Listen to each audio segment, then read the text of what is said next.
ready? It's time to laugh, to win, and to live the thrill of the action. Hey, baby, let's go out there like a bunch of crazy dogs. What the hell's going on out here? No idea what's going on, but I am excited. Every pick, every play, every game-changing moment. Unbelievable! This is You Better You Bet, brought to you by BetMGM on Westwood One Sports.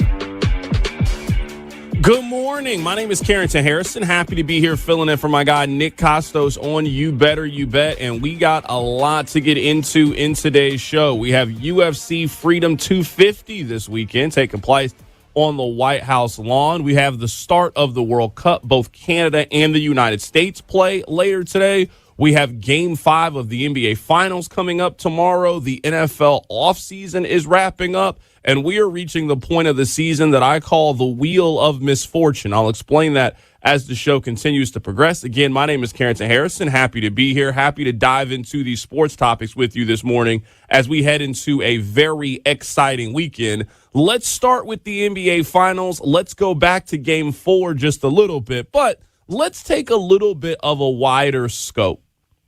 When I was a kid, there was a show I used to love, and this show was called Smart Guy. If you've never seen the show Smart Guy before, the show Smart Guy was about this child prodigy. And the show was around this 10-year-old kid who was so smart that he went automatically to high school and the adjustments that it took for him to get there. Now, the show was funny. It was lighthearted. And one episode I remember very vividly. The father says to the kid, "You are so smart at times, it makes me forget that you were 10 years old, that you are so advanced in so many different areas, and you are smarter than most adults that I know, that I have to remember that you are a 10-year-old kid and you are going to think and do things like a 10-year-old would."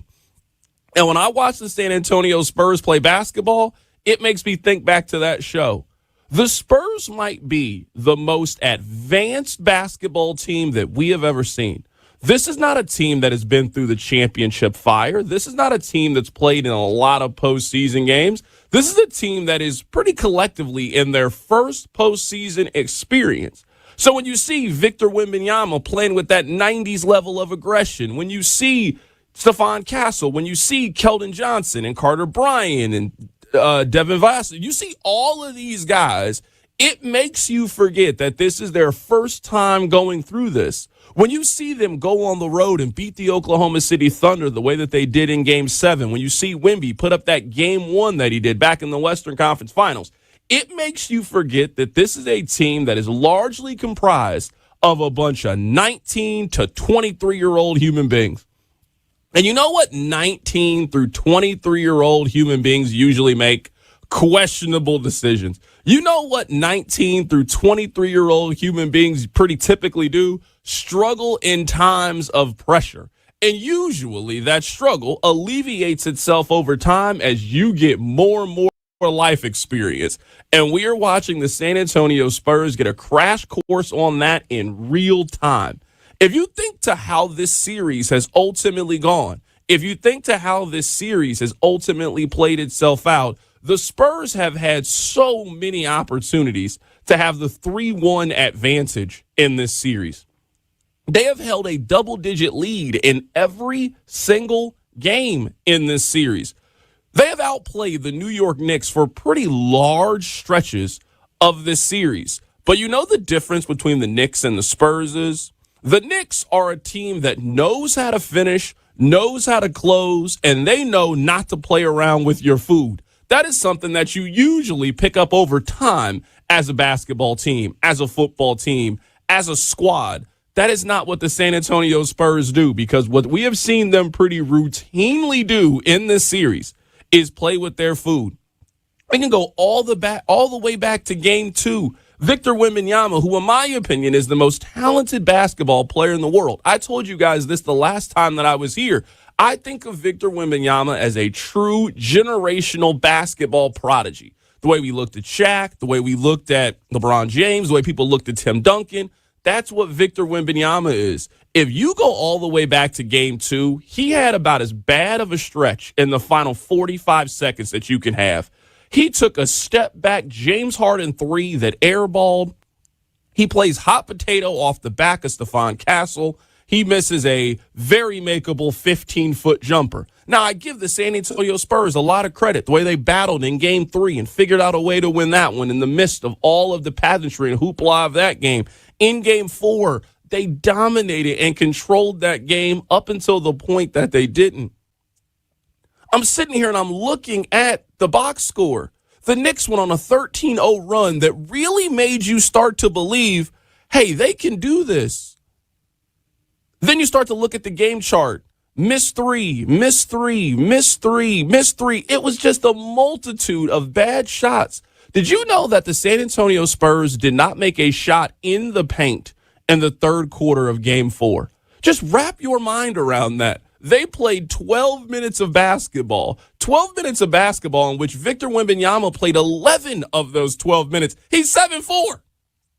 How do you not have a single made basket inside the painted area? Not an alley-oop, not a dunk, not a layup from anybody. Hell, we didn't even get a mid-range jumper. You just stop and pop in the middle, and it goes in. At no point did the Spurs have the experience or the maturity to realize what was happening, try to slow that game down, and simply hold on and cash this, and heading to Game 5, in a lot of people's eyes, being the favorite.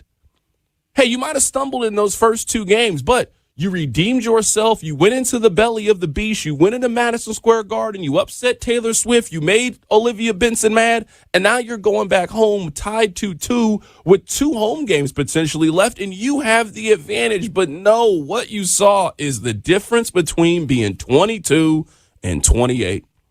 What you saw is the difference between a team who has played in a lot of postseason games over the last 4 years and a team who is just starting out their playoff journey. The Spurs don't know what they don't know, and you saw that in real time a couple of nights ago. It is inexcusable. You cannot lose that basketball game. Not when you're up 30, not when you are up 17 with less than 9 minutes to go. This is when you got to sweep the leg. This is when you got to double tap like they talk about on Zombieland. You cannot let the New York Knicks get back up. And not only did you let them get back up, you let them take advantage in this series again when they did not have it. The line had shifted so much during the middle of the game. The Spurs became the betting favorite in the series. You went from having a tremendous advantage to now being at a disadvantage that, as we know, only one team in NBA history has ever overcome a 3-1 series lead. Now, I'll tell you guys how I think the Spurs can do this, how I don't think the Spurs are completely out of it. But quite frankly, I don't think that the Spurs have the emotional maturity to be able to beat the New York Knicks 3 times. Because you know what I do know? That 2, maybe all 3 of these potential games are going to come down to the end. And we have way too much evidence in these last 4 games that if this game is tight in any capacity in the last 4 to 5 minutes, the Knicks will figure out a way and the Spurs will do the exact opposite. They will shoot themselves out of it. They will make a bonehead decision like not running out more clock when there's a layup right there. Hell, if you're going to attempt the layup, you at least got to finish the layup. You at least got to get fouled in that scenario. You can't let OG Anunoby get a block on you at the rim that tilts it in the other direction. So many self-inflicted wounds, so many mistakes by the San Antonio Spurs. They have nobody to blame but themselves. They are incredibly talented. This is not the last time that we will see the Spurs play in a lot of important games. And what you will see over time, that the more of these important games that they play in, they will take this experience. Wemby will be back. Stephon Castle will be back. Dylan Harper will be back. They are far too talented of a bunch that this is their only time going to be there. But they are getting their lessons, and they are learning that this is a hard knock life all at one time. The New York Knicks are one good basketball game away from winning their first championship since the 70s. I want to talk to you guys about this as we open up the show today. You know, there are some sports plays that we will see for the rest of our lives.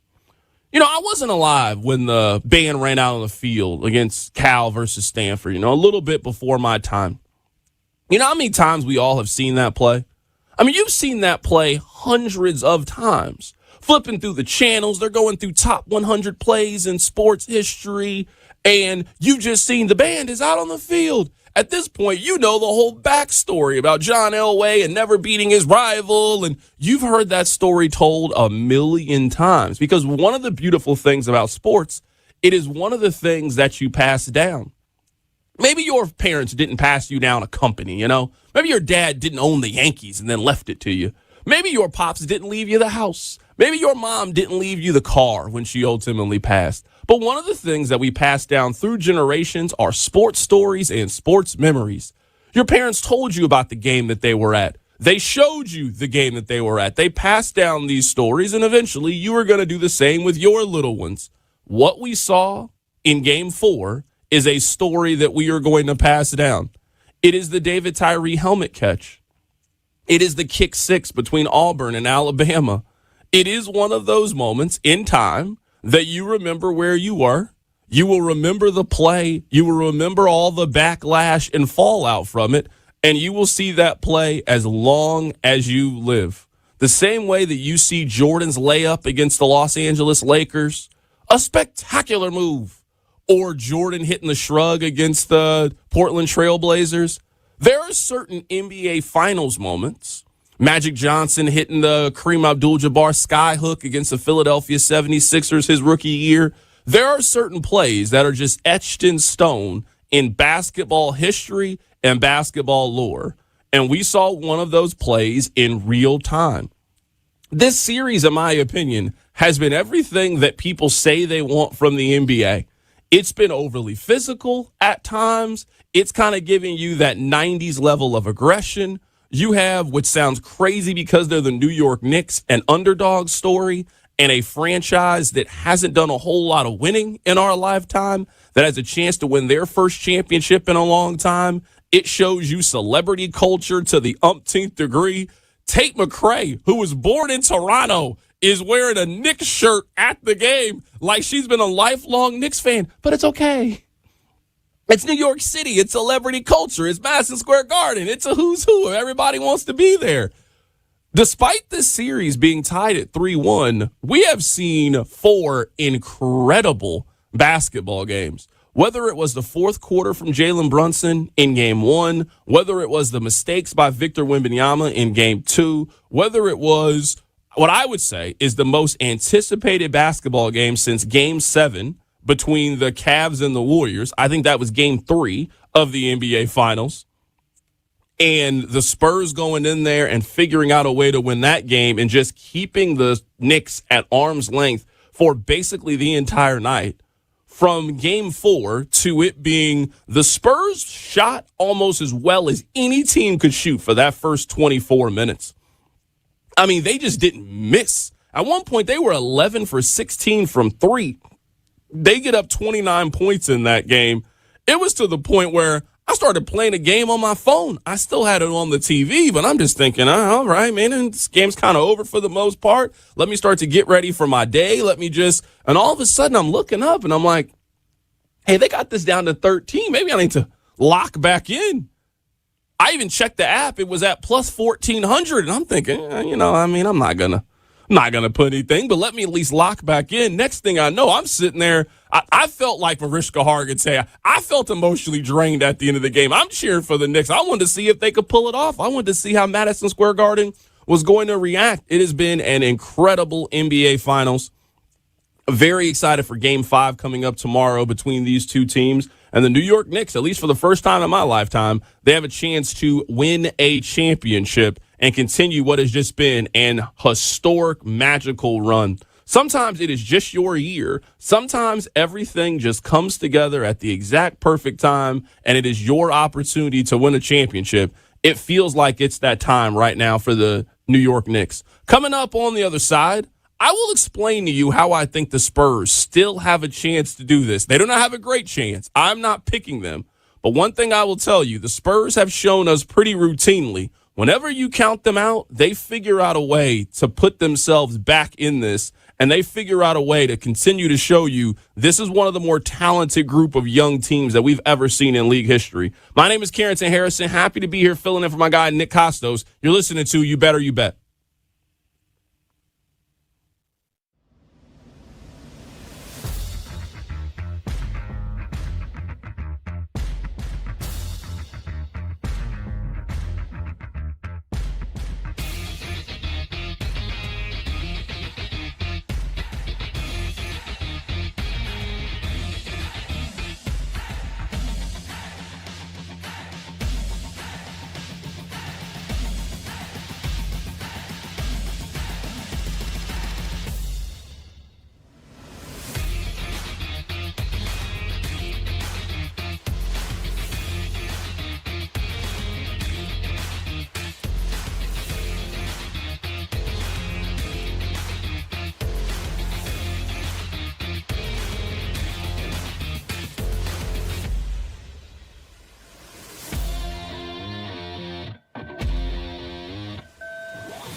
Brunson gets it, fires up a three. Shot no good. The tip, it's gone! It's gone! It's gone! With 1.2 remaining. Knicks take the lead. OG Anunoby, and it's 107-106. Bedlam here at the Garden. They can't believe it. Welcome back to You Better You Bet on Westwood One Sports.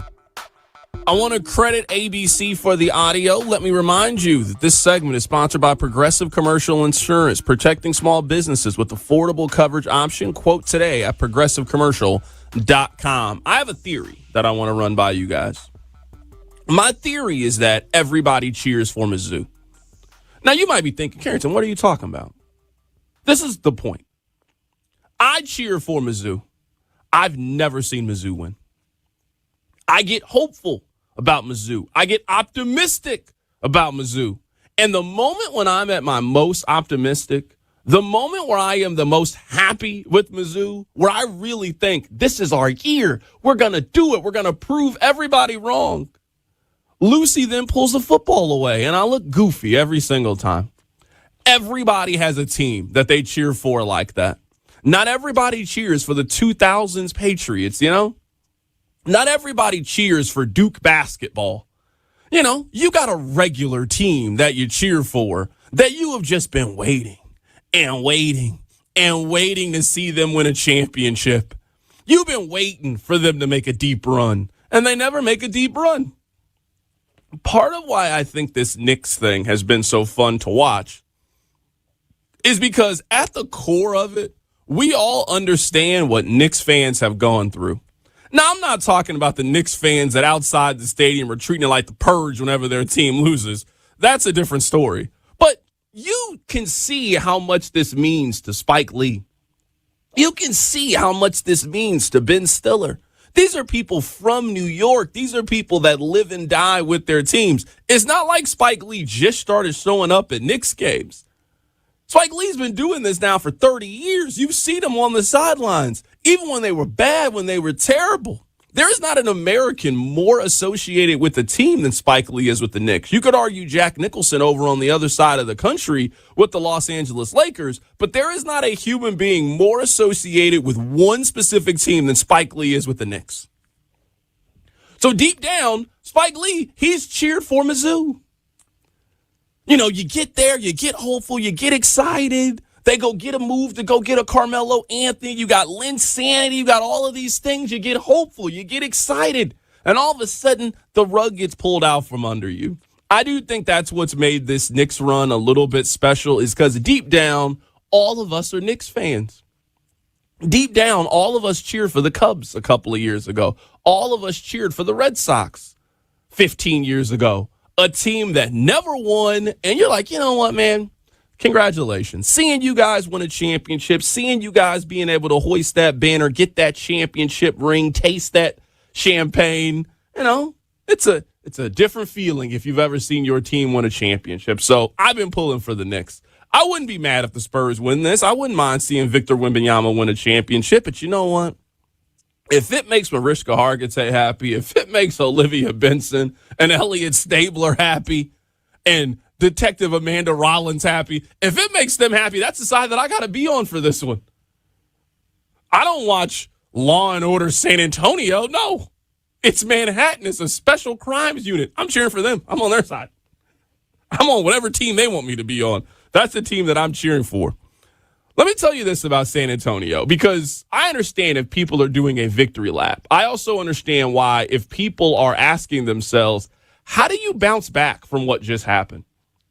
I mean, the Spurs have had two of the most heartbreaking losses that you can have as a basketball team. Whether it was game 2 and throwing it off Stephon Castle's back, or whether it was game 4 where you blew one of the largest leads in basketball history. I've never seen an NBA team melt down the way that we saw the Spurs melt down. I will say this, though, about the Spurs. We've done this before. We absolutely have done this. The Spurs lost game 1 against the Minnesota Timberwolves. They lost that first game. Now, I don't know many people that thought they were going to lose the series. And if you remember, Ant was injured in that series. But that series was, they were down 1-0. It was also tied at 2-2. You're thinking, all right, hey, maybe Minnesota can do something here, and it's not really how the game played itself out. They were down 2-1 to the Oklahoma City Thunder. They were down 3-2 to the Oklahoma City Thunder. At that point, I think all of us had the same conclusion. Yeah, you're done here. You're done. You're down 3-2. It was a great run. It was a great season. But that championship-level team is going to figure out a way to beat you. And then when they won Game 6, we all were excited. I wanted to see a Game 7. But in Oklahoma City Thunder, maybe the toughest place to play in pro basketball, that crowd is rocking. It's a college atmosphere. They got that big bison hitting the drum, and they're doing all of this. I didn't think that San Antonio was going in there and winning that game. They went in there and won that game and handled themselves, and the young guys played exceptionally well. Fast forward to this series. They lost the first 2 games. Winning at Madison Square Garden, Game 3, President's there, Jay-Z's there, everybody's there. They won Game 3. They were dominating Game 4 for the vast majority of it. If there's one thing I don't think the Spurs will be in Game 5, especially back at the crib, is timid. I don't think you'll see a scared version of the San Antonio Spurs. If anything I can tell you is they're going to get off to a good start. They've done that pretty routinely. Oh, they'll dominate the first 15 minutes. They'll dominate the first 20 minutes, and then the Knicks will just wake up out of nowhere.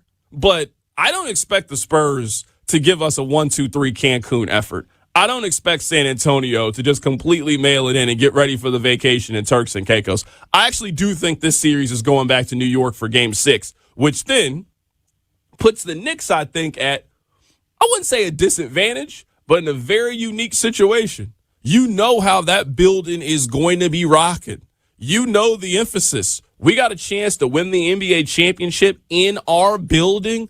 Oh, the energy is going to be at a 14. At this point, the Spurs, and I think they've been doing this for the most part, you really go into MSG with house money if you get back to a Game 6. Nobody is picking you to win that game. Nobody expects you to win. But if there's one thing we've seen, at least through 7 quarters of the Spurs on the road, is they can handle the crowd in the moment and the situation.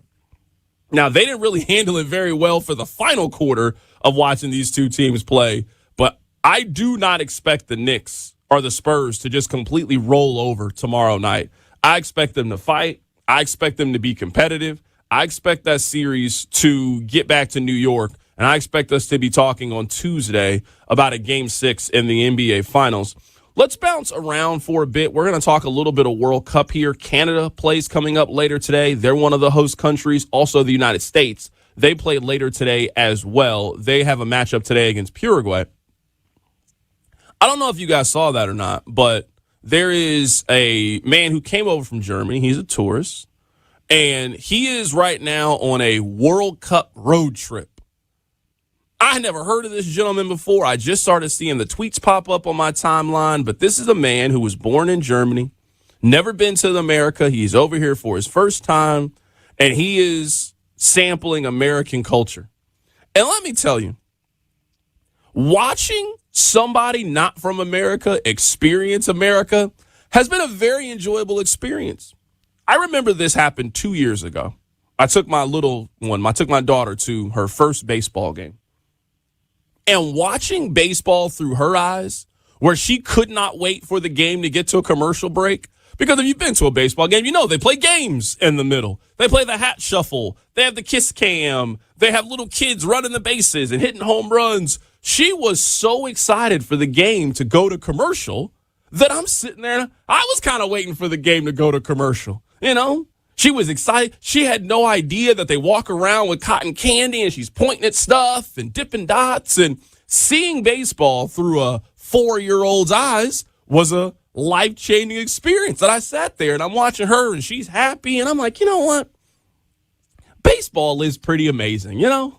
Going to a baseball game is pretty cool. This is a fun, family fun activity. Watching somebody not from America experience America and talk about how cool it is has put things into perspective. We all might have our issues with our current society, whatever issues that you are, But you know what's actually really, really cool? Flyovers. This person communicated they had never seen a flyover before. Now, I don't know about where you live, but I live in Kansas City. And I'm telling you, the only thing that we love in Kansas City more than barbecue is flyovers. They will have a flyover for anything. It'll be a random Wednesday baseball game between the Royals and Rangers, and there will just be a flyover, and everybody will just go crazy. Everybody will just go insane. I've seen flyovers at concerts before. Oh, we love a flyover. So to me, flyovers don't necessarily hold that same effect for me.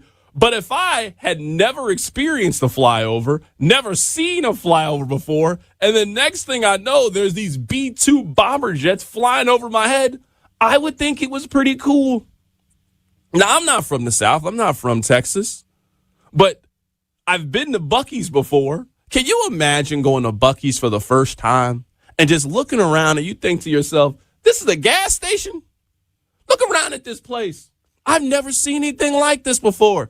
This is like a shopping mall that has gas pumps at the back. You go into this place, Buc-ee's, and I'm telling you, they got everything in there. We don't have anything like this where I live. I can understand how if you're from Germany and you're experiencing Buc-ee's for the first time and you're experiencing a flyover for the first time, I can imagine how you could come away with thinking, hey, America's kind of cool. It's not that bad over here. This individual also got to go to Waffle House. Now, Waffle House is a place that we don't nearly give enough respect. It's truly America's diner. I know that's what Denny's calls itself, but Denny's is not American diner. Waffle House is the real American diner. A diner is an experience that we all have gone through if you're from America. You stop in there, you get yourself a burger, get yourself a fry, get yourself a milkshake. They got the jukebox in the back. You feel like you just got transported to an episode of Happy Days and the Fonz is going to walk in. Can you imagine not being from America and you're in your mid-20s and you just walk into a Waffle House for the first time? Be a life-changing experience if this happens. I'm only telling you guys this story just to remind you that, you know what?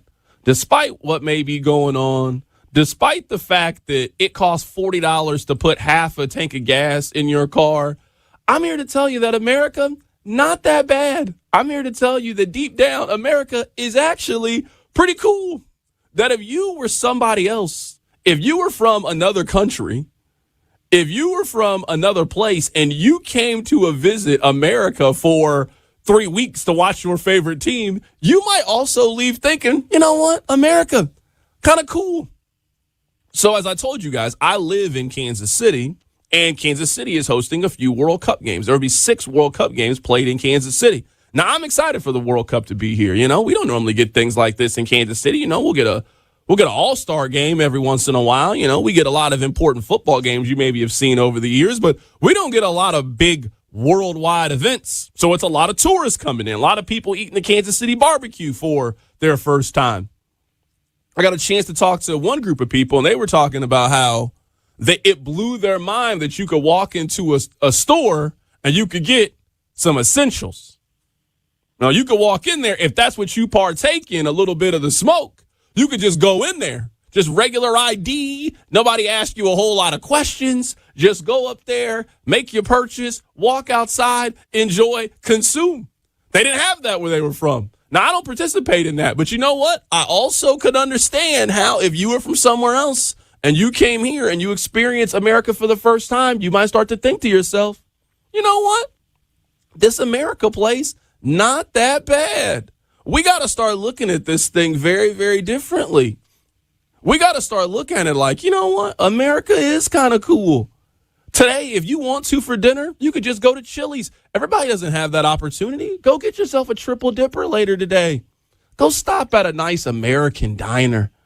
You know, go put a quarter in the jukebox and just sit back and listen to the oldies. Everybody doesn't get that experience. The same way that we go over to other countries and experience their culture and climate, they get to come over here during this World Cup and do the same. That's the part that I was not anticipating I would enjoy about the World Cup, but I very much have enjoyed this gentleman and following his journey as he is a German World Cup tourist who is going around America. He had Taco Bell for the first time. Oh, my goodness. I love a Crunchwrap Supreme. Who doesn't? Who among us doesn't love a Crunchwrap Supreme? All right, coming up on the other side, I want to do two things. I want to implement a Flashback Friday on the You Better You Bet. And I don't know if I got official jurisdiction to be able to add new segments to the show, but I'm going to do it anyway because I'm hosting today. I want us to go around and I want us to hop in our DeLorean, hop in our time machine, and I want us to tell the story of a basketball player of yesteryear that we think that you guys maybe have forgotten. We'll do that next, a Flashback Friday. Keep it right here on You Better You Bet.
This is You Better You Bet, presented by BetMGM on Westwood One Sports.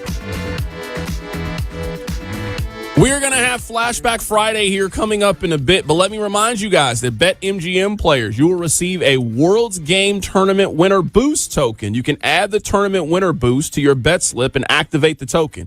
If your wager wins the token, you will receive extra winnings and unrestricted bonus dollars. Bet the BetMGM today. And remember to please game responsibly. We are going to be joined by Ali Trost coming up at the top of the hour. We're going to get you ready for some World Cup action coming up later today. The United States plays later tonight, and also Canada. They play today as well. So we're going to dub today a little bit of a Flashback Friday. And what I want us to do in a Flashback Friday is just take a look back. So in this segment, we're going to do basketball. Coming up at the end of the second hour, we're going to give you a football player, somebody you may have forgotten. You know, we'll spend a lot of time talking about LeBron James or Vince Carter or Allen Iverson. But who were those forgotten players of the 90s and the 2000s? Or in Bill's case, the 60s, back in the day when everybody was wearing Chuck Taylors? Who were the forgotten players in back in the day that we got to pass down to the youngins? Now, I'm going to give you mine, and we'll go around the room. I'm starting off with Gerald Green.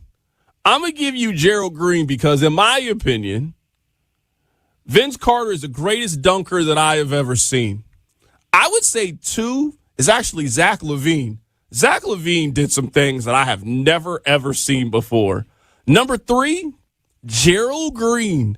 Anybody that was around during that time knows Gerald Green had absolute hops and bounce. If you've never seen it before, when he was playing with the New Jersey Nets, he caught an in-game alley-oop.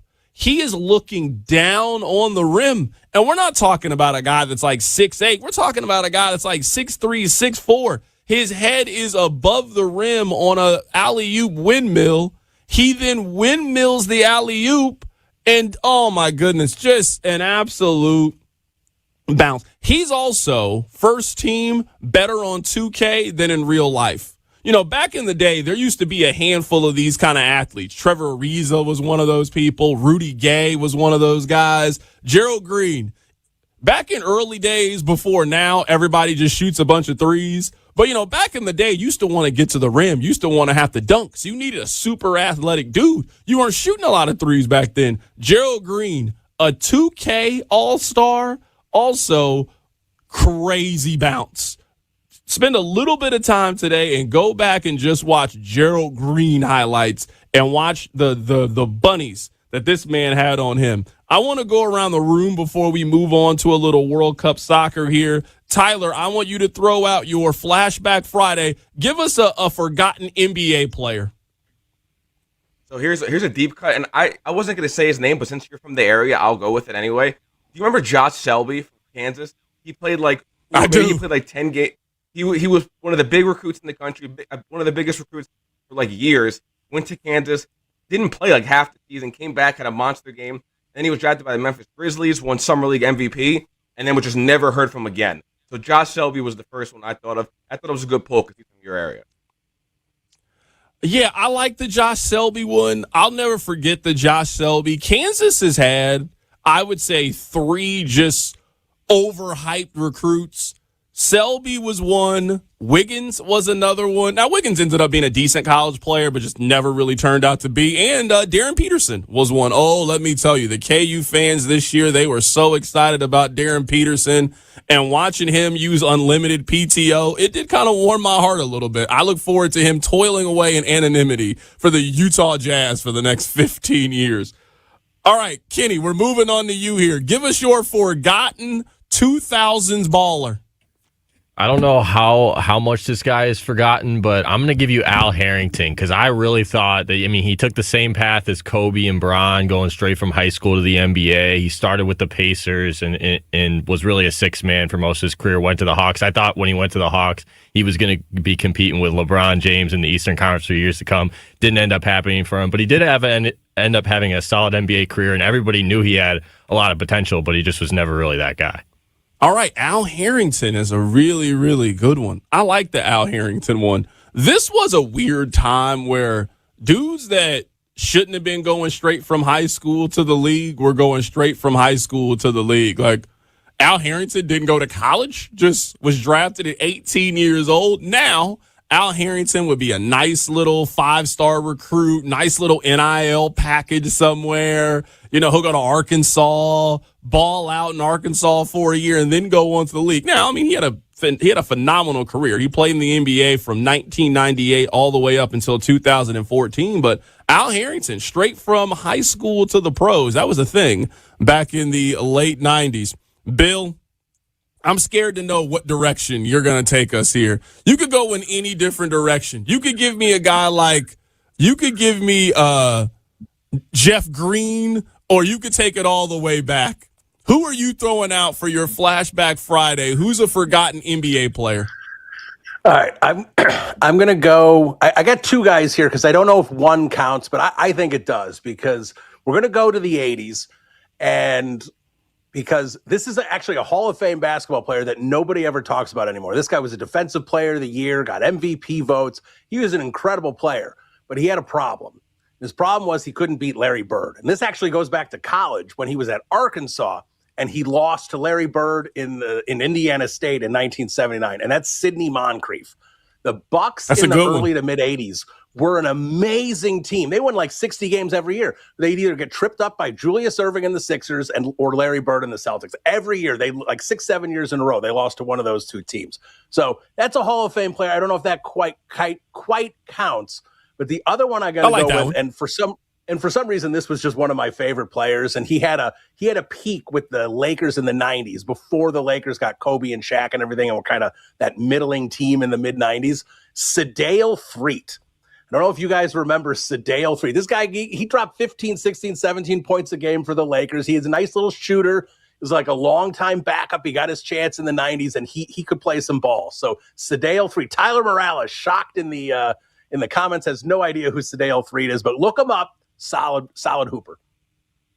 Okay, you know what? I appreciated this. A nice Flashback Friday, an NBA star, an NBA player that people have forgotten that, it's worth them bringing up. We'll do this with football coming up later today.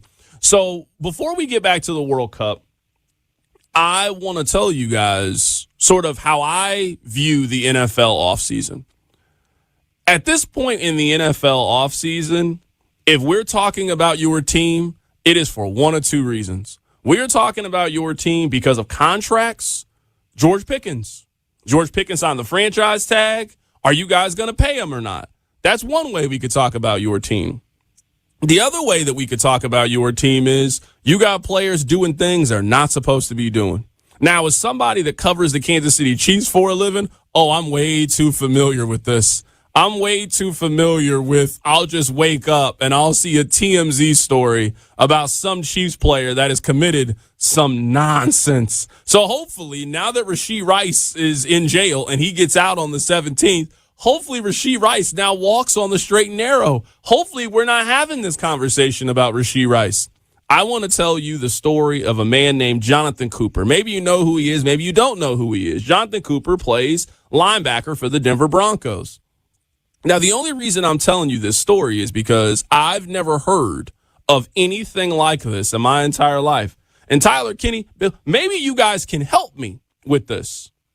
Now, I don't want to make light of this situation, but it is a situation that happened.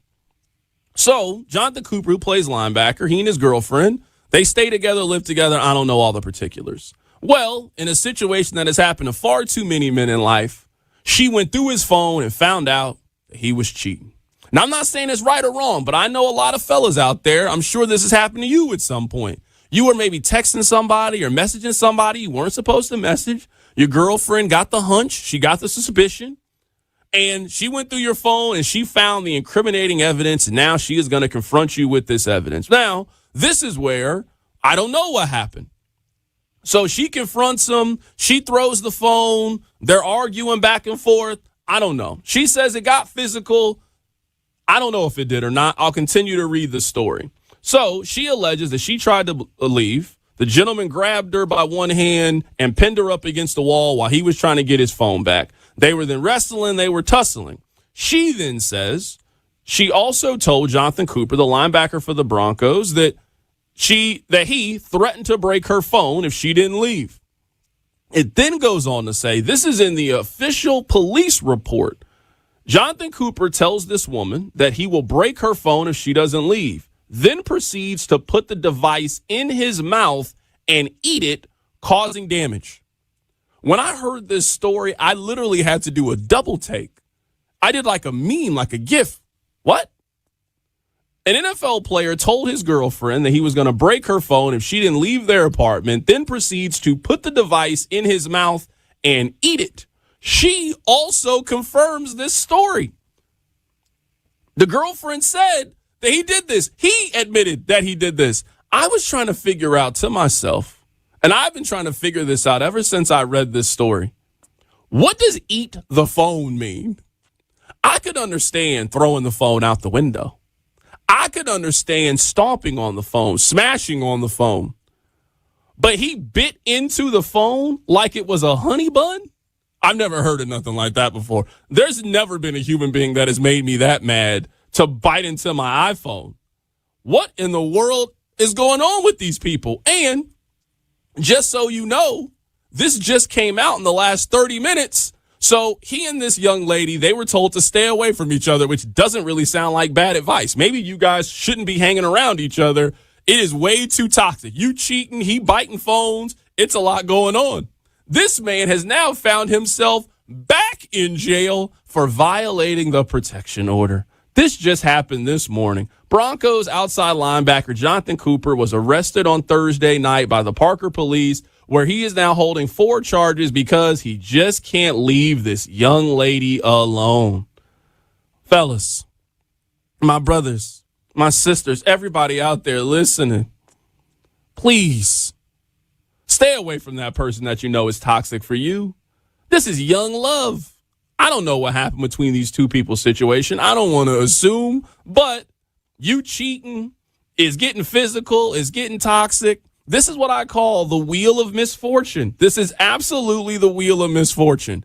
Everybody is playing the exact same game in the offseason. Your players are going to go off, and they got 6-7 weeks of free time, and you are just hoping and praying that your team is not the one being talked about on TMZ, that your team is not the one being discussed in this manner because your starting linebacker is out here eating his girlfriend's cell phone. Leave that woman alone. Get you another girlfriend. Please stop talking to her. Coming up at the top of the hour, we are going to get you ready for the World Cup. We got the U.S. coming up later today. We got Canada coming up later today. What are the United States' chances in making a deep run in this thing? We'll find out together. Keep it right here. My name is Carrington Harrison, filling in on You Better You Bet.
win, and to live the thrill of the action. Hey, baby, let's go out there like a bunch of crazy dogs. What the hell's going on out here? No idea what's going on, but I am excited. Every pick, every play, every game-changing moment. Unbelievable! This is You Better You Bet, brought to you by BetMGM on Westwood One Sports. All right, welcome back into the show. Let's talk a little United States soccer. Let's talk a little bit of World Cup with Allie Trost Martin. She works for more places than Steve Harvey does at this point. She's at TNT, CBS, Amazon. Allie, who do you not work for? Well, I guess you today we can add to the list. How about that? Yeah, absolutely. Happy to have you here. So let's just start with this. How important is it to the United States that the World Cup is here in America? I feel like this is something that they've had circled for the last, it feels like 12 years. We've been kind of talking about this World Cup and the importance it is for the United States. Just how important is it that it's here? C-Dot, it is so important that it's here. I mean, everyone talks about the 1994 World Cup, which was the last time that the United States hosted, as kind of this like pivotal moment in the sport here in the United States. And after that World Cup, it ushered in a new generation of fans. It ushered in more investment. I mean, Major League Soccer didn't even exist the last time that the World Cup took place here on U.S. soil. So I think we'll see whatever the 2026 equivalent of that is, after this World Cup. But we've already seen so many fans flocking in from all over the world and getting to experience U.S. culture in different cities. And I don't know if you've seen this on Twitter. There's this fan named Freddie who's just like been taking over the southeast region of the U.S. and like documenting his trips through Georgia and Louisiana and trying diners and U.S. Types of food. And it's just so cool to see people experience the U.S. through that European lens in the sport of soccer. There's kind of this point of tension between how like the soccer or football purists see it versus how maybe the United States and American soccer fans do it. So I hope that if anything, bringing all of these different ways to celebrate the beautiful game here to the U.S., which is already such a melting pot, I hope it just creates maybe more of an understanding between fan bases, because some of the scenes we've seen already between fans celebrating at watch parties, at the games, has been amazing. And I think that we're going to see more and more of that. I mean, in Lawrence, Kansas, you've got all of these locals celebrating the Algerian national team who chose to have their base camp there. So just a chance for more celebration and a chance to help grow the game for 2026, 2027, and beyond for decades to come. We were talking about this right before you popped on. I can't imagine being 31 years old and I'm from Germany and I go to Waffle House for the first time. Like, I would leave thinking, like, I would go back to my home country and tell them, you know what, Americans, they are not that bad. They have this place 24/7. They just sell you some of the best waffles that you've ever had. I mean, look, I've done some European travel, but I'd have to think that, like, the drunk food culture here is really good. And if there's one thing to be true about soccer fans all over the world, they like to drink, they like to party. I mean, one of the planes from Scotland actually ran out of beer for the fans on board. So that just gives you a little glimpse into how excited some of these fans are. And yeah, I think it's going to be really fun to see more and more of those stories popping up. So let's talk about the United States. What do you make about their draw? What do you make about the group that they're in? It's a very favorable group. I don't want to say easy because no group is ever easy, but you have Turkey, Australia, and Paraguay. Again, anything can happen in a World Cup, but the United States on paper should have enough to get through. What also helps the United States is the fact that because this is an expanded World Cup format, getting out of the group is easier than it's ever been. The top two teams will automatically qualify for the next round, and then after that, it's the best 8 third-place finishing teams to make it through to the round of 32. So if the United States can't achieve that through at least a third-place finish, then we have much, much bigger problems. But just looking at the match tonight against Paraguay, this is a team that is going to really sit in and make it difficult for the United States defensively. They like to kind of sit back and absorb that pressure and then try and find opportunities on the counterattack, getting in behind into that space to score goals that way, but this is not a high scoring team. So I think the United States will have to really navigate some of that challenge early on. But if they can do that, be clinical with maybe a few of the chances that they get, capitalize on set pieces, I think this is a game that the United States can start off on the right foot and get a win. And I think a win in the first game is really important because it just takes the pressure off on those next couple of games. Ending with Turkey is going to be a tough match, and the U.S. don't want to be in a do or die situation. But again, they're going to have the home field advantage to their advantage. I mean, we've already seen the scenes from the game against Senegal in the send-off and against Germany in Chicago. Incredible atmospheres. So the U.S. will have that on their side. They're not going to have to maybe adapt in the same way that other nations are going to with the travel and with the conditions playing in the United States. The heat is definitely a concern. So I think all in all, the United States should feel really good about their group. But again, anything can happen. And just looking at some of like the recent trends, I mean, the U.S., they're unbeaten in their last 3 group stage openers.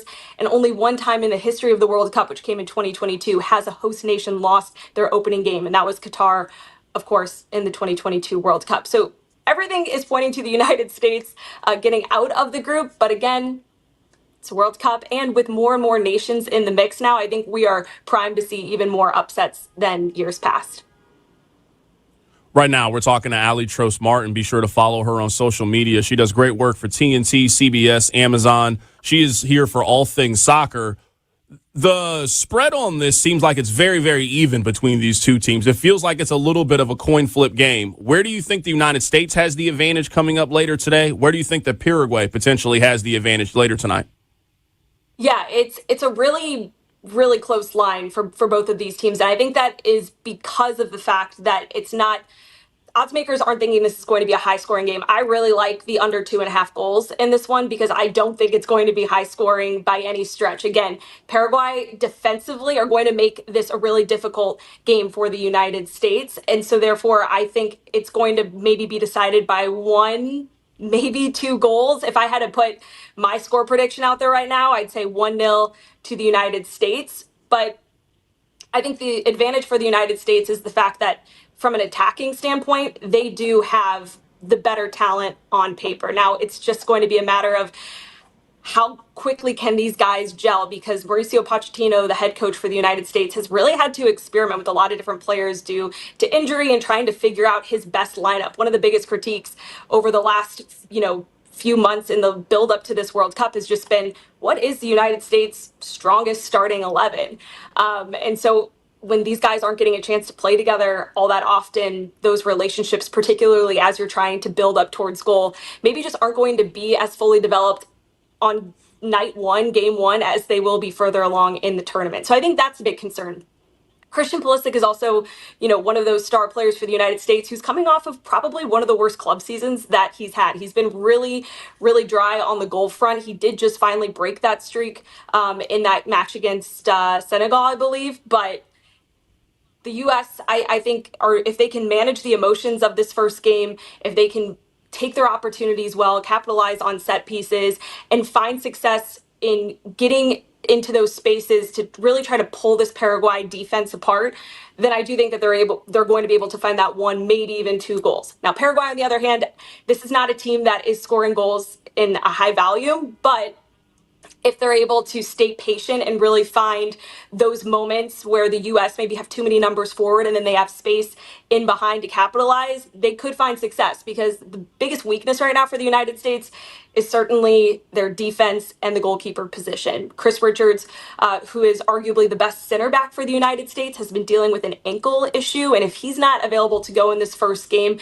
it just leaves the U.S. a bit more vulnerable there. And then this is the first time since 1990 that the U.S. do not have a clear number 1 starting goalkeeper.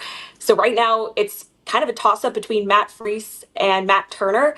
And I think for the United States, that just is going to be a little bit of a nervy situation, not just in this first game, but really as the tournament goes on. So I do like the U.S. to win. I would take the U.S. and maybe by a scoreline of 1-0. And I think if you're going to pick a bet, under 2.5 goals is a safe one. Who are a couple of the players for the United States? Who are a couple of the stars? Because in some ways, this is a lot like the Olympics. There's going to be a group of, 3 to 5 soccer players that are just going to emerge as stars in this thing, and they're going to kind of carry the flag for the next couple of weeks. You mentioned Christian Pulisic. He's a name that I think a lot of casual soccer fans have heard. If the United States plays well, if they reach their ceiling, who are some of the guys who need to perform? Yeah, that's a great question. I mean, Christian Pulisic is one, and I just got the number. The goalless streak that he was on was 19 goals. It's like not something that we've ever seen in Christian Pulisic's career. I mean, he scored some massive goals for AC Milan, for Chelsea. I mean, he is the guy, and I think the U.S. will go as far as he goes. So he's definitely a big name to watch.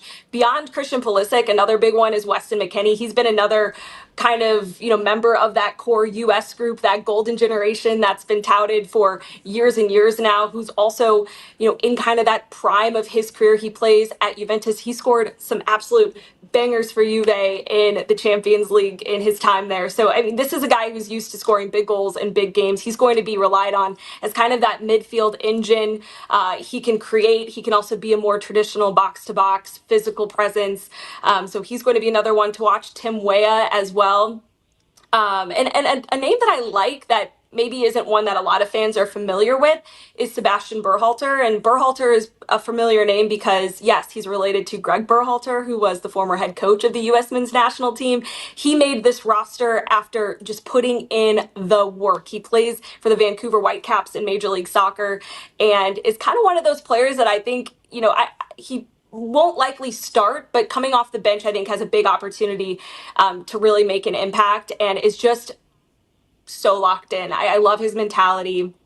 I love his work ethic in the midfield, and I think he could kind of be primed to have a really special tournament, depending on how much time he gets for the United States. So that's another name to watch, in addition to Tyler Adams in the midfield, who has kind of just been that leader for the group. He was the captain at the last World Cup for the United States.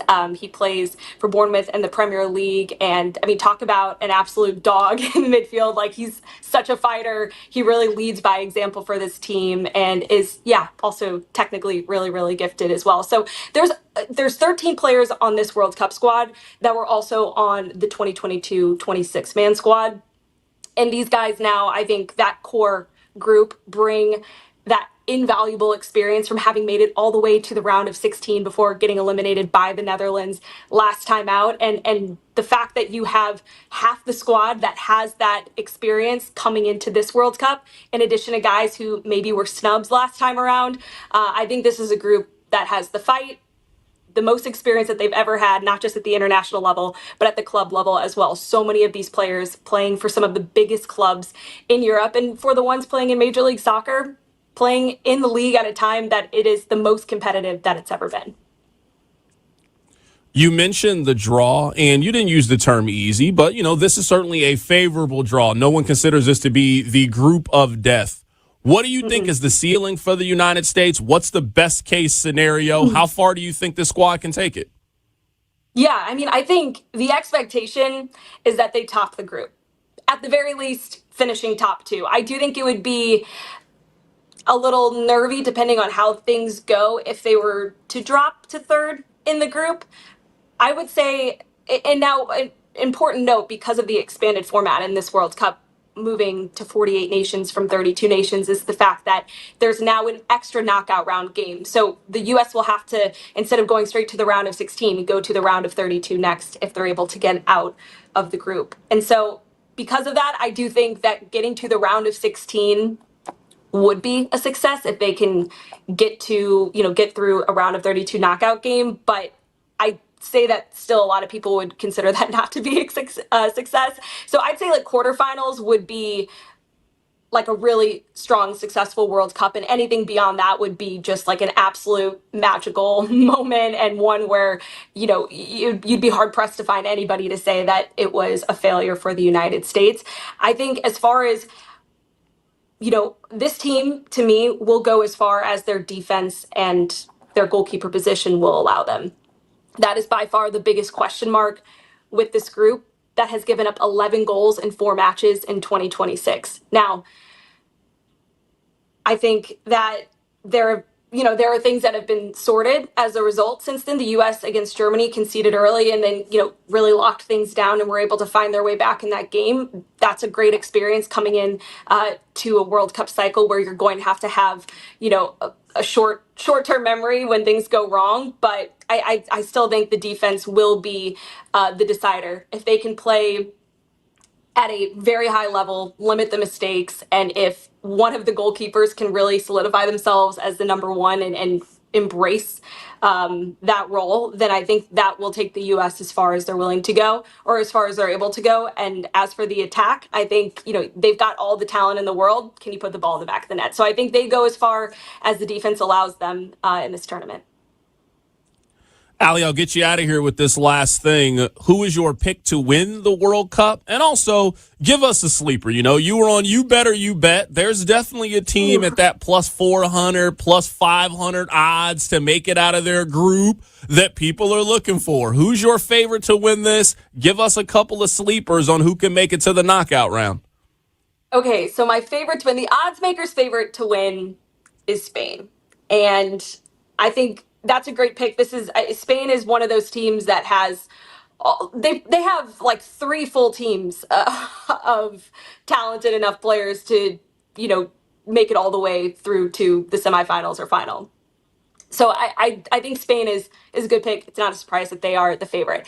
I like France as my favorite to win it. They made it all the way, of course, to the final before losing to Argentina last time out. Before that, they won the World Cup. They have some of the best players in the world in all 3 phases of the game. And right now, they have maybe one of my favorite attacking trios in all of soccer with Kylian Mbappe, Ousmane Dembele, who's the reigning Ballon d'Or, and Michael Olise, who just completely balled out this season for Bayern Munich and is going to be one of those really special players to watch. So I like France to win. They have the second best odds, but I think a sleeper pick for me is the Netherlands. Right now, they are currently, their odds are, I believe, 16-1 odds to win the World Cup. And this is one of those nations that's been kind of described as the best nation to never win the World Cup. They've made it to a record 3 finals and have never gotten it over the line. But this is a team that is stacked with talent playing all across Europe. They're led by their captain and center back, Virgil van Dijk, who plays for Liverpool. Excellent on both sides of the ball. He can score off his set pieces. He is just considered one of the best center backs in all of world football. So they've got the 8th best odds when you look at the comprehensive list right now to lift the cup. But I think this is one of those teams that has the experience at the international level over recent competitions to finally get it over the line this time around. Back in 2022, they lost in the quarterfinals, but only losing to Argentina in penalties. And if you were to take away all the penalty shootouts over the years, the Dutch are unbeaten in their last 12 matches at the World Cup. So really, if they can just figure out how to get through in a penalty shootout, they might find themselves in a final. And then I'll leave you with this. There's this German mathematician who has accurately predicted the last 3 World Cup winners, and he has the Netherlands winning it all this time around. So look, I'm not a big math girl, but I'll look to the people who crunch the numbers for a living, and I think that was pretty interesting. So I like the Netherlands as a sleeper pick. There's so many cases to be made for all of the teams ahead of them, in terms of the favorites to win it all. And I think one thing that makes this World Cup really compelling as well is there really isn't a clear favorite. Yes, Spain have the best odds, France right behind them, but you can make a legitimate case for an England, a Brazil, a Portugal, a France, a Spain, an Argentina who won it last time out. I mean, I really do think this is going to be a really special World Cup that could present a lot of surprises. That is Allie Trost Martin joining us on the show. You can follow her on social media. She also does fantastic work for TNT, CBS, and Amazon. Be sure to follow her throughout the World Cup. Allie, it's so great to see you. I'm so happy for your success. We got to catch up with you as this thing is winding down. Absolutely. That is Allie Trost Martin joining us on the show today to talk a little bit of World Cup soccer. I don't know if you guys know this about me or not, but my goal, my dream has always been to be a game show host. I will get to live out my dream here coming up in a bit. Keep it right here. It's You Better You Bet.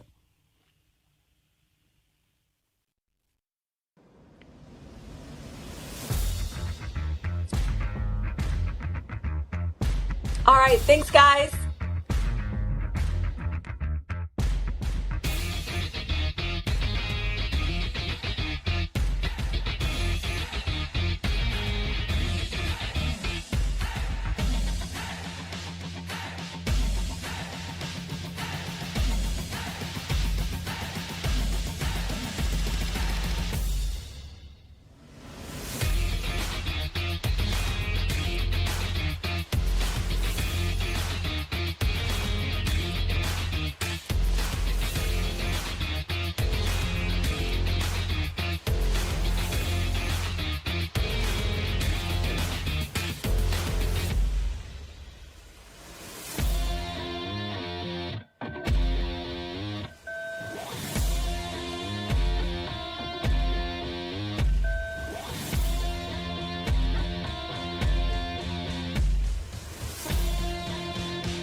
This is You Better You Bet, presented by BetMGM on Westwood One Sports. There are a couple of shows that I remember watching with my grandmother back in the day, and Price is Right was one of those shows. I've always wanted to be the host of a game show, you know? Rest in peace to Alex Trebek. When he passed and they were looking for a host, I threw my hat in the ring. Now, I wasn't nearly famous enough to be the host of Jeopardy, but I would have loved it. Pat Sajak isn't hosting Wheel of Fortune anymore. Why couldn't they call me? Why couldn't they ask me if I could be the host of Wheel of Fortune? I would have been a great coworker for Vanna White. Well, you know what? Today on You Better You Bet, I get to make the rules. I get to finally be a game show host. This segment is sponsored by Progressive Commercial Insurance, protecting your business vehicles 24/7. See if you can save at progressivecommercial.com. All right, we're going to play 2 rounds of The Price is Right. Tyler, we are going to start with you. We are talking about the World Cup. We've been talking about the NBA Finals, so we're going to get you tickets to these 2 events. Let's start with the World Cup. This is Group D between the United States and Paraguay. I got you the 2 cheapest tickets in the venue. They're playing at SoFi Stadium later tonight. You are in section 521, row 22. They got you touch the sky, my boy. How much do you think it is for this pair of tickets right now on StubHub? Section 521, row 22. We don't have the seats numbers, but it looked like it's in the middle of the row, so let's say it's 3 and 4. How much do you think these 2 tickets would cost you? How much do you think it is to go to the United States game later tonight in Los Angeles? Yeah, I'm going to assume it's a lot Price of money. is Right a rules. lot. Hold on, really quickly. Bill just asked, can you go over? No, it's Price is Right rules. Closest to the number without going over. Bill, you were alive before Price is Right was invented. You know the rules to the game. This might be an awful Go ahead, guess. Tyler, my bad. This might be an awful guess, but I'm going to say $7,000. $7,000 to get into the venue. All right, Kenny, Price is Right rules. I think Closest to the number without going over. Section 521, row 22. How much is it to go to tonight's soccer game? I think Tyler went way over. I'm going to say, so 2 tickets, $600 a ticket. I'll say $1,200 total.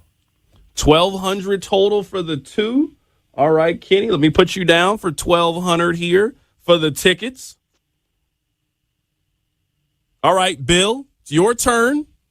Sorry I snapped earlier. That's all right. I apologize. All right. This apologize. is not a basketball arena. This is a football stadium. This thing, 65, 70,000 people. So I think Tyler and Kenny are off here. I even think Kenny might be a little over. I'm going to say $400 a ticket, $800 total. Okay, $800 total. All right. Right now, if you would like to attend the United States against Paraguay coming up later today, it would cost you for the cheapest pair $2,378 for the pair. Kenny, you were not close, but you are the winner of the first round of Price is Right. We have one more round here that I would love to play with you guys. We have gone from the World Cup. We are now at the NBA Finals, Game 5. Now, I just saw a stat that 54% of the tickets that have been purchased on StubHub are for people from the New Jersey, New York area. A lot of people from that part of the country are making the trip down to Texas. They're going to Buc-ee's. They're going to Whataburger. They're getting some good barbecue, maybe for the first time in their life. And they are going to the NBA Finals coming up tomorrow night. For this occasion, you don't want to be up in the 522. You don't want to be up in the rafters next to the Tony Parker banner. No, you want to be close to the action. You want to be close to the floor. I got you. Section 102, row 26, seats 10 and 11. Bill, we'll start with you here. How much do you think this pair of tickets are going for Saturday night? Section 102, row 26, seats 10 and 11, a pair for Saturday night's NBA action. All right. I know the Knicks fans are probably blowing up the prices a little bit. I don't think it's going to be as expensive as it is in New York. I'm going to call it $4,000 a ticket, $8,000 total. Okay, $8,000 total. $8,000 total for the seats. All right. Tyler, we will move to you now since Kenny was the winner. You'll go second here.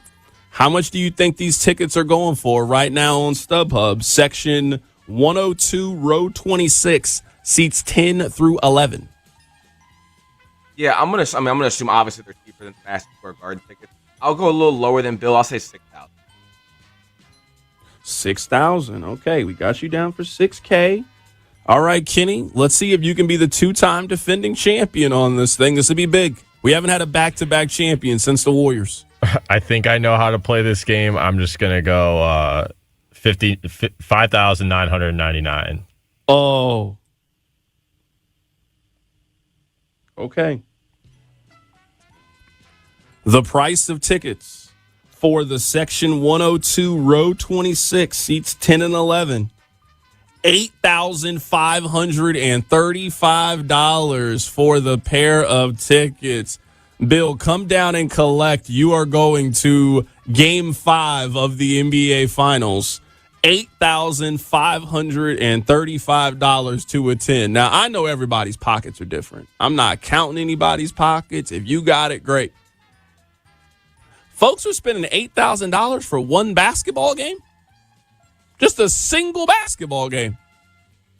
You know where you could go for $8,000? It's certainly not San Antonio, Texas. You can go to the Riviera. You can go to Italy. $8,000 for one basketball game? Bill, since you were the winner, what's the most you've spent on tickets for an event? What's the highest number you've spent to attend a sporting event? I'm going to assume it was not $8,000 to go to a single basketball game. It was not. This was my parents were very upset with me. I was in my mid-20s, flagrantly spending money where I shouldn't. I got laid off from work and got $1,500 severance, like $1,600 severance pay. And I took that money and I spent it on a pair of tickets for Game 1, White Sox Astros World Series.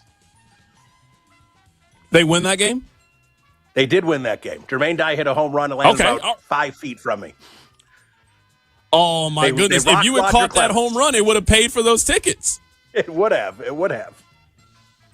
Okay. Yeah, no, it absolutely would have paid for those tickets. That's the most I've ever spent. $1,500 on a pair of tickets. All right. Tyler, what's your answer? What's the most you've ever spent on a pair of tickets for a sporting event? Oh, you're bringing up bad memories here because I had Duke for a decent amount of money to win the national championship 2 years ago when they obviously blew the game to Houston. So I assumed, I'm going to win this bet. They're just going to cruise.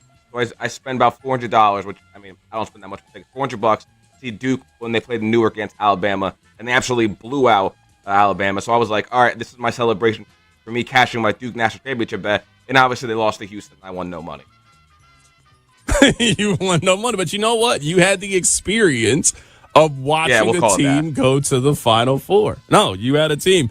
Kenny, you're last up here. What's the most you've ever spent on a sporting event? Because somebody is going to spend $8,000 to potentially see the Knicks win the championship.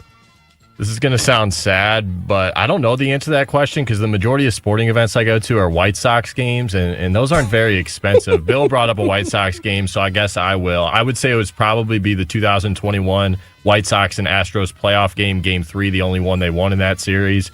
It was a really fun game. They came back from it was like 5-1 or 6-1, and they ended up winning a crazy high scoring. Like I want to say the final was like 11-8 or 11-9 White Sox. So it was really fun. Probably the most I spent on a sporting event. All right, a lot of White Sox games. The most I've ever spent on a pair of tickets, I went to the Kentucky Derby last year. That is certainly not a cheap experience. It was, I think, $1,100 for the weekend because it's a Friday and a Saturday. You get the Oaks and the Derby. If we're talking about an individual sporting event, I was at Game 7 between the Royals and the Giants, and Madison Bumgarner ruined my night. Absolutely ruined it. It was an awful experience. It was one of those things where, you know, Madison Bumgarner was pitching on 2 days rest. So you were thinking, are we gonna avoid Madison Bumgarner? We did not. Madison Bumgarner came out of there, and just the collective of everybody just kind of knew what was going to happen. Ultimately, the Giants won the World Series, and I had to watch another team celebrate. You know what? It didn't matter. The Royals won it the next year, you know. They won it the very, very next season. very happy to play Price is Right with you guys here as we go through some of the crazy ticket prices people are spending to go to these sporting events. All right, we're going to step aside here. We're going to take a little bit of a break. Coming up on the other side, we're going to talk about Texas Tech against the world. Texas Tech, do the right thing. You got to let Brendan Sorsby go. We'll talk about it next. Keep it right here. It's You Better You Bet.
Better You Bet on Westwood One Sports. You are listening to You Better You Bet. My name is Carrington Harrison. Very happy to be here with you on this wonderful, wonderful Friday. We will get back to the NBA Finals here coming up in just a little bit. We're going to talk about Brandon Sorsby here for a bit as well. We'll also get to our Flashback Friday, where we'll get to our football player that we remember from yesteryear. Let me remind you guys that BetMGM players, you will receive a World's Game Tournament Winners Boost token. All you need to do is add the Tournament Winner Boost to your bet slip and activate the token. If your wager wins the token, you will receive extra winnings and unrestricted bonus dollars. Download the BetMGM app today. Please game responsibly. So, let's talk a little bit about this Brandon Sorsby news. Let's talk a little bit about the fallout from it. Now, we live in a time in which it is cool to be uncontrarian. It is cool to be on the opposite side of arguments. You know, everybody just doesn't want to be on the hero side. You know, you got to cheer for the villain. So anytime everybody is on the exact same page, that should usually be a sign that you are out of pocket. In today's society, you can always find a home. You can always find people that agree with you. You can always find someone, if you say, hey, I think the earth is flat. Yeah, no, you're right. You can always find that person. The fact that Texas Tech right now doesn't have anybody that is willing to stand with them in their fight to protect Brandon Sorsby should tell you everything that you need to know. You're wrong. It's okay to be wrong. I'm wrong about things. You're wrong about things. That's what makes the world go wrong. Texas Tech, you are wrong.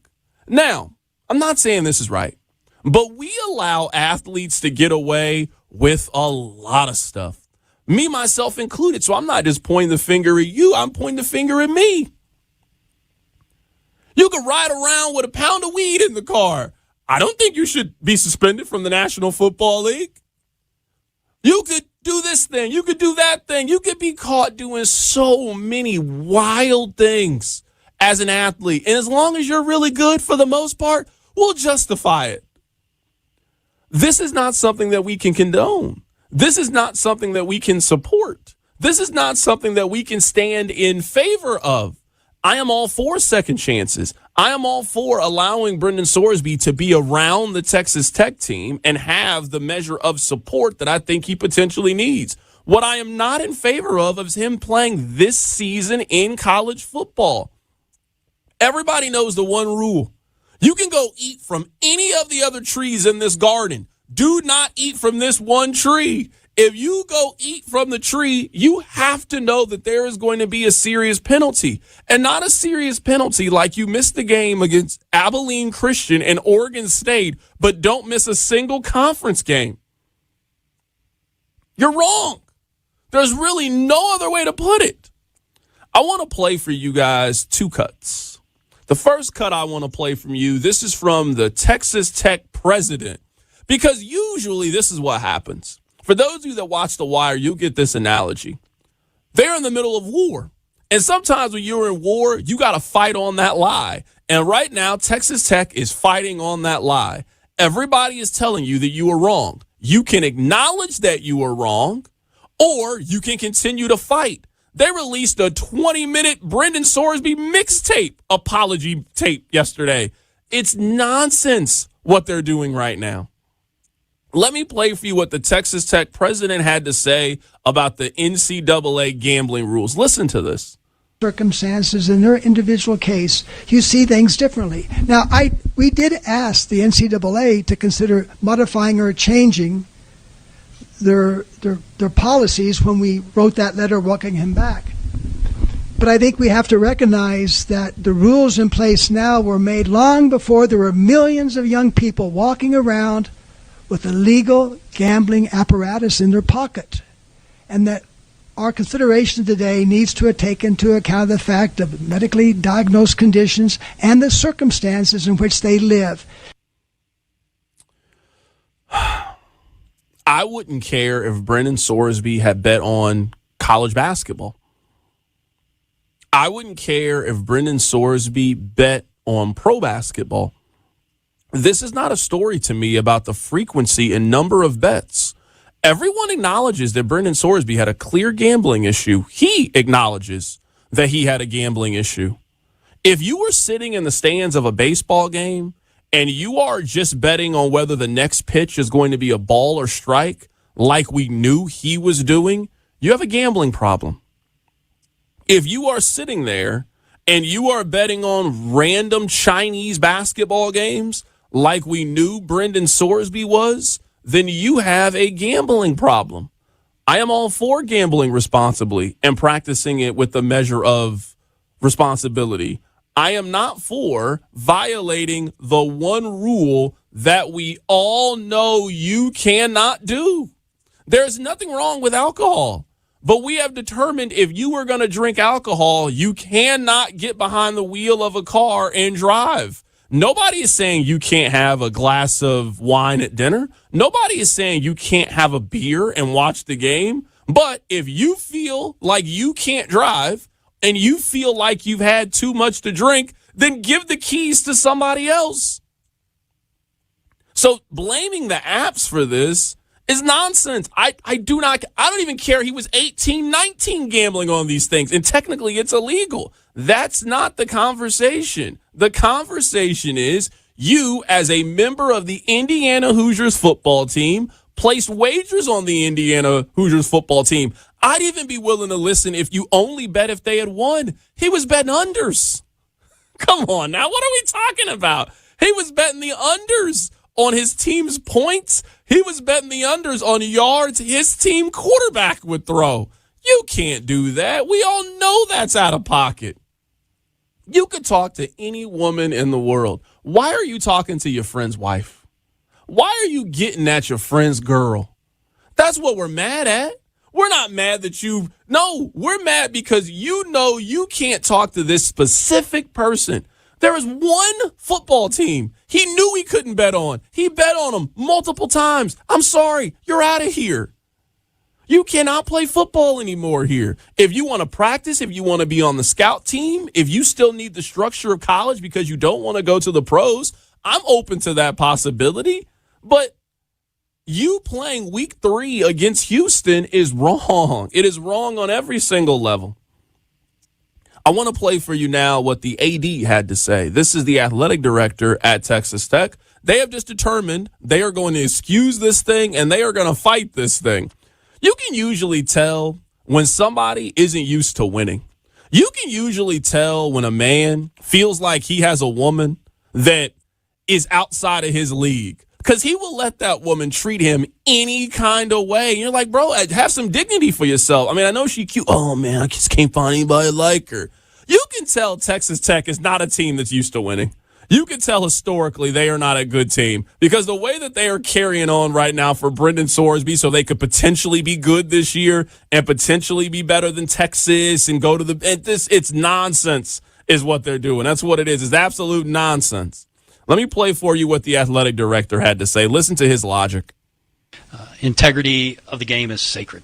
And that's why we've gone to such great lengths to ensure the monitoring and the compliance measures are in place for Brendan's return that Grant talked about. And as Grant described, Brendan is complying with everything. In fact, the morning the injunction was awarded, Brendan immediately came to the football stadium to meet with our IT department, our compliance department, to put the monitoring technology on his devices that allows us to monitor the sites that he visits and block certain sites from him going to. And he does not have the ability to uninstall those programs that are his phone. You know how silly you sound that you had to put the parental controls on your quarterback's phone for FanDuel? Like, you don't realize how silly you sound that you had to block out the BetMGM app on your quarterback's phone because he has a problem? I mean, this is like what our parents used to do when we were kids when they didn't want us watching late night Showtime and late night Cinemax, you know? This is the kind of stuff that our parents used to do when we were 12 or 13 and you had a group of horny boys staying over and we're down in the basement to make sure we're not watching something we're not supposed to watch. You had to do this on your 21-year-old, 22-year-old's quarterback's phone. This doesn't make you feel silly. This doesn't make you feel goofy. Like we've maybe crossed the line here and maybe we're just on the wrong side of this thing. The older you get, the more I think you start to realize there is no shame in admitting that you were wrong. I get it. You're young and prideful. You think you're always right. But as you just gain more understanding and more experience, you realize that you get things wrong all the time. And sometimes the most powerful thing that you can say is my bad. Sometimes you even got to say my bad, and it's not even your fault. It just feels good to the other person for you to take responsibility. Hey, you know what? You're right. That's my bad. You don't got to speak on it again. That's my fault. I think what you are seeing is all of these collective schools, all of these collective conferences coming together, and that's really all they want from Texas Tech. I don't care what system you have. It must have rules. There's nothing wrong with your kid eating ice cream. Your kid can't eat ice cream for every single meal. Everything must have structure. Everything has to have a rule. And I am willing to live with college athletics not having a whole lot of rules. I don't mind the fact that they get paid. I don't hate the transfer portal. Now, sure, I would like to put some restrictions on it and give it a little bit of guidance and a little bit of structure, but I don't think it's all doom and gloom with college athletics the way that everybody thinks that it is. And I think for the first time really in the sports history, as you were seeing, the power has shifted. The power has always been in the people with the suits. The power now seems to exist with those who are wearing jerseys and sweatpants, and that's what they really don't like. So I'm not as negative. But if there is one rule that we know you cannot break, it is this one. You cannot place wagers on your team as a member of the team in any capacity. And if you do it, it has to be met with swift penalties because the integrity of what we see is paramount. We have to believe what we are watching. We have to. We are heading towards this being the fight of the summer. There's nothing else happening in college athletics right now. There's going to be no NFL news. Hopefully, let me knock on wood that one of your favorite teams doesn't get somebody arrested here over the next couple of weeks. I mean, this is the story. This is it in college athletics. What's going to happen with Brendan Sorsby? Ultimately, I think there's going to be too much pressure where Texas Tech is going to have to dismiss him from the team. I don't think they're going to have a choice. I think the league is going to continue to lean on him and lean on him. I think the NCAA is going to continue to lean on him and lean on him. I think other schools are going to start canceling when it comes to other appearances, maybe not in football, but Texas Tech is in the Players Era tournament. They've got non-con games. I think ultimately this is going to start messing up the money in so many other areas. I don't know if they're going to be in a position where they can continue to fight on that lie. I think the lie is eventually going to have to crumble, and I think it is crumbling right before us, no matter how deep they want to dig their heels in. Coming up at the top of the hour, I have an observation about the United States in soccer that I want to share with you guys as we get ready for their matchup coming up later today in the World Cup. My name is Carrington Harrison. Happy to be here with you guys on this wonderful Friday. We got Game 5 of the NBA Finals. We have the UFC Freedom 250 coming up. We've got World Cup action. It's a lot happening in sports. Appreciate you guys being with us here on Westwood One.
This is You Better You Bet, presented by BetMGM on Westwood One Sports. My name is Carrington Harrison. Happy to be here with you guys. Filling in for my guy, Nick Kostos. All right, two things I would like to talk about in this segment before we talk a little bit of NBA with Nick Friedel. The first thing is about the World Cup. Now, I don't pretend to be the biggest soccer fan in the world. I'm not anti-soccer, though, by any means. I actually enjoy going to soccer games. The argument that I always make is soccer, for me, it is difficult for me to see and appreciate the skill on television. But going to the game is different. I can see the way the field is coming together and the spacing and the dribbling and the ball handling, and I feel the energy of the crowd.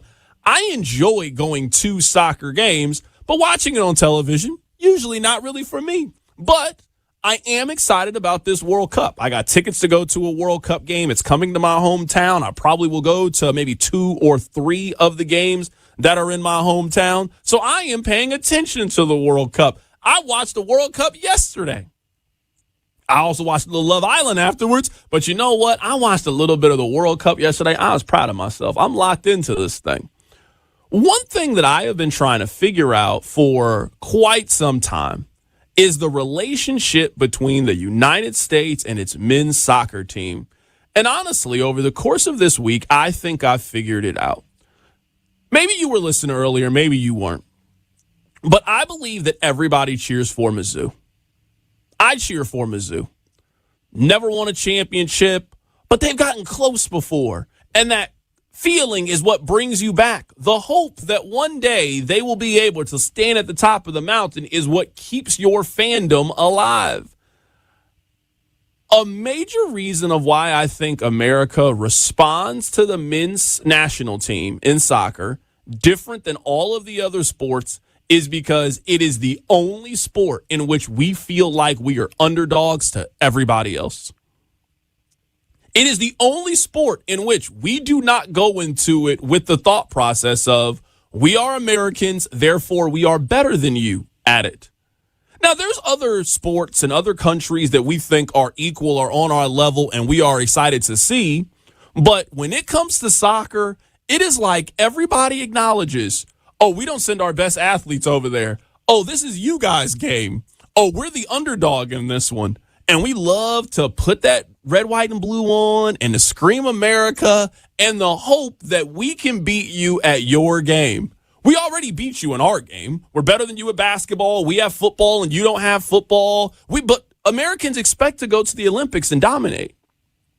Whether it's the summer or the winter, we expect to win the most medals. We expect to win gold in all of these things. The one thing that we don't is the men's soccer team. It's the one thing that we're the underdogs. I mean, right now, they're playing a country today that has 7 million people.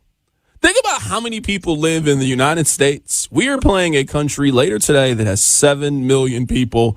And Vegas is telling you, the odds makers, the bookmakers are telling you it is a coin flip. They are telling you that they think it is a 50-50. The over-under is a goal and a half. They think this is a 1-0 soccer game. It's going to be tight. It's going to be intense. It is the one sport that allows us to wrap our minds around the fact that we are the underdogs. The other countries, I'm just guessing. I don't listen to a lot of international sports talk, but I'm just assuming they don't really spend a whole lot of time worried about how good America is at soccer. I'm imagining in other sports, they do. In hockey, you know the Americans are going to have a chance to compete for the gold.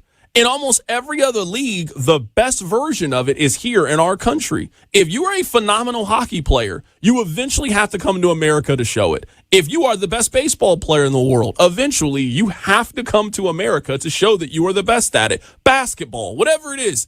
If you are the best competitive eater, you have to come to America to show it. Soccer is the one thing that's not the case for. You never have to come over here to show us how good you are at soccer. We just know. Kylian Mbappe never has to come play in the MLS for us to know, hey, that guy good. That guy's really good. That guy's phenomenal. We need more people like him. I really think our love of soccer and why we wrap our arms around this team and love on this team different than the other national teams, Because we certainly celebrate the other teams, the Dream Team, the '08 Redeem Team, women's gymnastics, figure skating. But those are always based on we know we're better than you and we're ready to get back to the top of the mountain and show that we're better than you. That's not it. When do you hear us talk about American sports just happy to compete? We had Ali Trost on the show. She's like, you know what? I mean, if they could just make it out of group stage and maybe win one of the single eliminations, everybody would be happy. We don't talk about that you can't win silver and bring it back. You can't win a bronze and bring it out. We won't even acknowledge a bronze medal or a silver medal in this country. If the men's soccer team made a serious run, I mean an Elite Eight Final Four run, we'd be talking AFC, NFC championship game numbers. If they ever made the World Cup finals, it would be close to the Super Bowl. Everybody would watch it.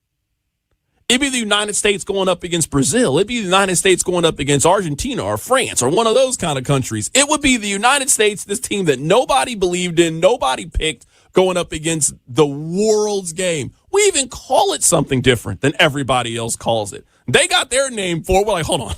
That's not what football is. We have our own version of football. I mean, we'll share it with you sometimes. I mean, we'll show you the games from time to time, but we don't even call it the same thing that you guys call it. That's what I came to. That's what I started to figure out. I started to figure out that's why America loves this men's soccer team the way that they do. It's the only team that views themselves as the underdog. It's the only team that we go into an international competition with mediocre expectations. Hey, just don't embarrass us. That's it. That's all we tell the United States in soccer. Just don't embarrass us. We don't care if you win the whole thing. We really don't. Just don't embarrass us. Make it past the group stage, win a game, make us feel good for a little bit, get us to the 4th of July, and hey, you can do whatever you want after that. I really figured that out. I think that's what it is.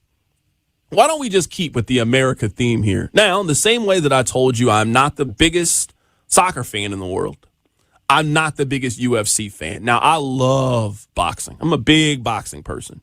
I would say not like a hardcore, but certainly past the casual. I'll go to 3 or 4 fights a year. I keep up with them. I'll help pay for a pay-per-view. I like watching boxing. It's something about that sweet science, you know? UFC just never really got into it. But you know what?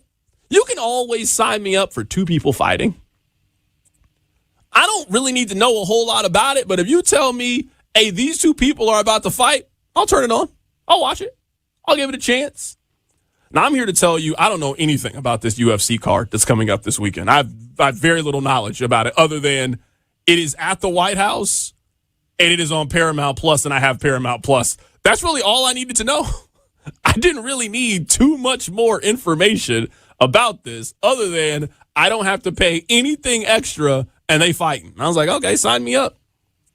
But then I started going through the names and I started going through the card. And some of you might start screaming at the radio for this, but I didn't really see a whole lot of names that I recognize on this card. This is a card for the absolute hardcore fans in my mind. This card is for the people that really follow the UFC.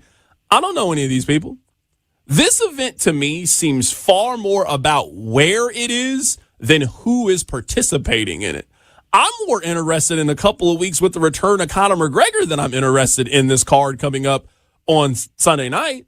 I'm more interested about John Jones. Can he potentially get back in the ring?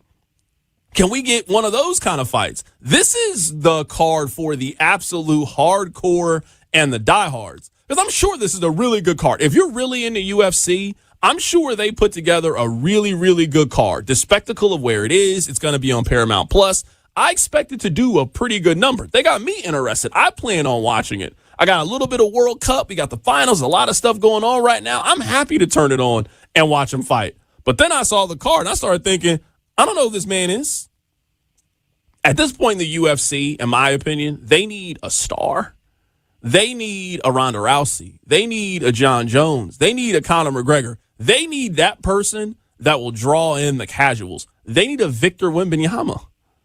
You know how basketball was looking for that face? They were looking for that person who was going to carry it forward. You know, we've had LeBron for 20-something years now. We've had Steph for a while. We've had KD. And basketball was looking for who's that next person. And sports, they usually find it. The NFL had Brady and Manning and Roethlisberger and Breeze. And then one day we woke up and it's like, wait, hold on. This Josh Allen kid's really good. Hey, Patrick Mahomes. Hey, Lamar Jackson. What about Joe Burrow? It turned over. Now we have our new stars and our new quarterbacks.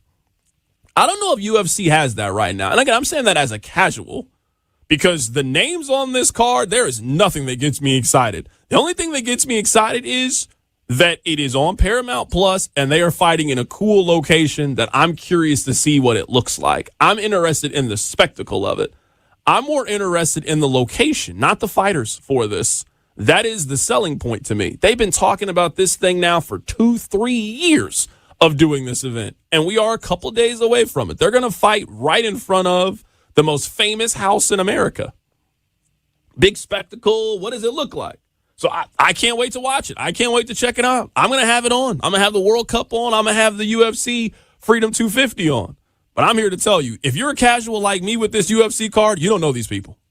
They did not put this card together with you in mind. I knew more names on that Ronda Rousey Gina Carano fight a couple of weeks ago. I was like, oh, I've seen these people before. I've heard of this guy before. Oh, I know who that is. They put together now. They might have been old. They might have been washed. That might have been a great UFC card back in 2021. That might have been a really good card then, but I can't tell you a whole lot about this UFC Freedom 250 card other than it's at the White House and I don't got to pay anything extra for it. Oh, yeah, I'll watch it. I'll give just about any UFC card a chance as long as they got this new Paramount deal. I mean, I wouldn't have paid for this card. No. But you're telling me I can just stream it right next to where I watch the Real World? Oh, yeah, sign me up.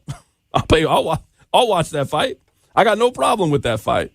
Coming up in a little bit, we're going to be joined by Nick Friedel. He is going to be on the show. He covers the NBA. We're going to get his thoughts on Game 4. We're going to get his thoughts so far on this series. The Knicks, they have a 3-1 series advantage. There are some games that it feels, I don't know if time stops is the correct term, but they become very defining games for a generation in a lot of ways. You know, we still talk about that Patriots and Giants, that first Super Bowl. That Patriots team, in my opinion, I don't care if they won the championship or not, that is the best football team that we have ever seen. The way they dominated through the regular season and dominated on their way. And you remember the buildup. Wasn't a whole lot of people picking the Giants to win that game. They had lost earlier in the season to the New England Patriots. It just felt very inevitable in a lot of ways. And you remember the feeling and the belief of, hey, I think the Giants can do this. And then one of the greatest and most important plays in league history happens. We obviously know how it ends. And, I mean, if Eli Manning makes it into the Hall of Fame, which I eventually think he is going to make it, he is going to make it into the Hall of Fame largely based on it is the biggest upset since Joe Namath in the Super Bowl, the fact that they won it. That is why he will make it into the Hall of Fame. When you think about the defining moment for LeBron James, down 3-1, come from behind victory. We look at LeBron's entire career differently if LeBron gets 3 championships with the Heat and then wins the one with the Los Angeles Lakers. We would look at his Cavs time as just being incomplete. One of the beautiful things about LeBron's resume, even though it does have holes in it, is every single place that he has gone, he has won them a championship. And when he went back to Cleveland for that second time, we all knew there's only one goal here. I don't care how many MVPs you win. I don't care how many finals you make it to. You said, I came here to win a championship. You have to act on it. And that game, the block on Andre Iguodala, the big shot from Kyrie, it is one of the defining basketball games of its time. That's just what we saw in Game 4. That kind of comeback, you think about the energy, you think about where it was, you think about what team did it, all the celebrities on the sideline and watch them go crazy and watching them act just how we would act if we were in that situation. It is one of those basketball games that we will talk about for a very, very long time. I think the NBA needed this series in a lot of ways. I think this series has been very, very physical. And maybe this is me looking at it through a social media perspective, but I see a lot of people complain about how the NBA is and that they want it to be more competitive, they want it to be more physical, they want it to be tougher. You can't have that opinion and also dislike what Victor Wembanyama has been doing. Wemby plays how they played in the 90s. He doesn't seem to be out there to make friends. He seems to be out there with the intention of physically dominating you. Now, that didn't really seem to work in the final 24 minutes of the game when Wemby was missing in action. but just the mindset behind all of it. This has been 4 very, very entertaining games, 4 tightly contested games, and the Knicks are 1 win away from winning the NBA championship and having maybe the biggest parade that we have possibly ever seen in American sports history. Coming up on the other side, we'll be joined by Nick Friedel. He covers basketball for Odyssey Sports. Excited to get his thoughts and opinions as we head into Game 5. And if he thinks there's a chance this series gets back to Madison Square Garden. Keep it right here. It's You Better You Bet.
The greatest comeback in NBA playoff history.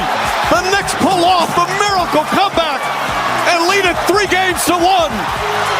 Now 1 win away from a title. This is You Better You Bet, presented by BetMGM on Westwood One Sports. We're still trying to track down Nick Friedel to talk a little bit of basketball. I'll keep you company until then. My name is Carrington Harrison. Happy to be here with you on this wonderful Friday, getting you ready for what should be a very exciting weekend. It's busy. We got World Cup. Canada plays here in a few hours. The United States plays later today. We got a UFC event. The White House event is on Sunday. The NBA Finals. The Knicks have a chance to clinch a championship coming up in just a couple of days. So this is a really exciting time. Let me share a couple of stories with you guys before our guy Nick Friedel joins us. This first story is about OG Anunoby. I had never heard this story before, but it's a pretty crazy story. When OG Anunoby was 8 years old, he begged his father, who was a finance professor, to buy him a basketball hoop. The father, Dr. Anunoby, asked his son what sort of return he expected on his investment.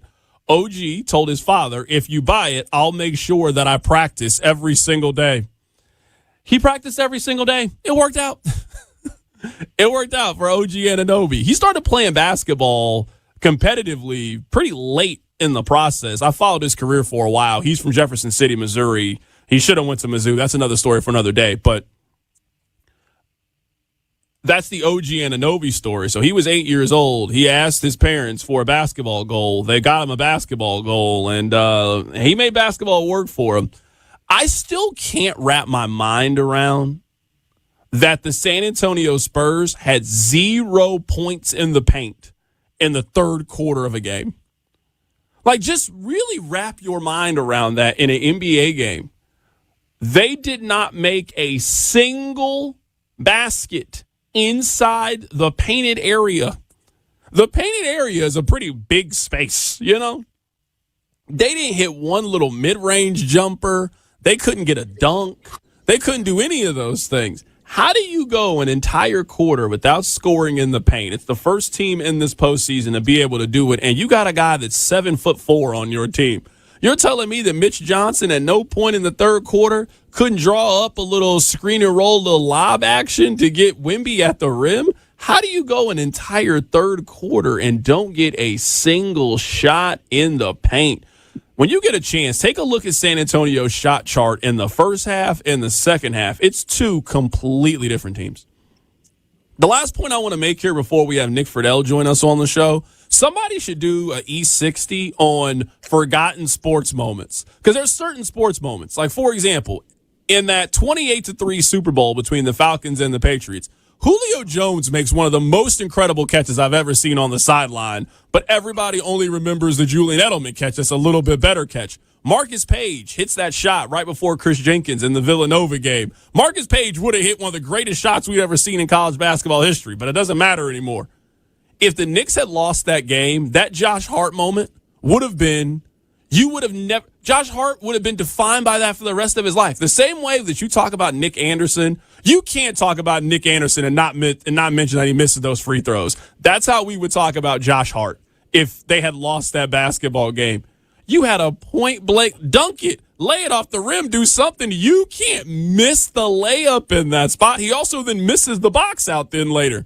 Josh, of all the people who should be excited, I mean, we saw Olivia Benson. She was high up on the list. Taylor Swift was high up on the list. Josh Hart was right there on. If they had lost that game, I'm telling you, Josh Hart, he would have had to move to another country. He would have had to go play in the Euro League after that. He couldn't have played for the Knicks anymore. Not if they had lost the championship, if they hadn't come back to win that game. Let's go to the phone lines right now to be joined by our Odyssey NBA insider, Nick Friedel. Our insider calls are brought to you by Hyundai and the all-new beautiful Hyundai Palisade Hybrid. Nick, how you doing, my man?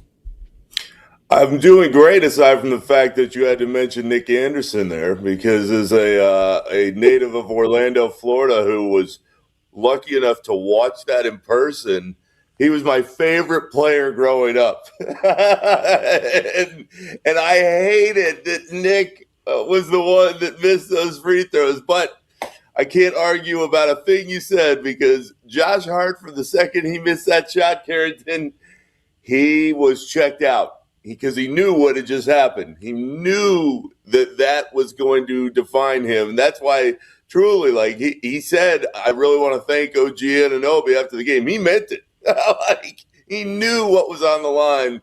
The Knicks won. He was saved. But shout out to my man Nick Anderson because all these years later, I still love him.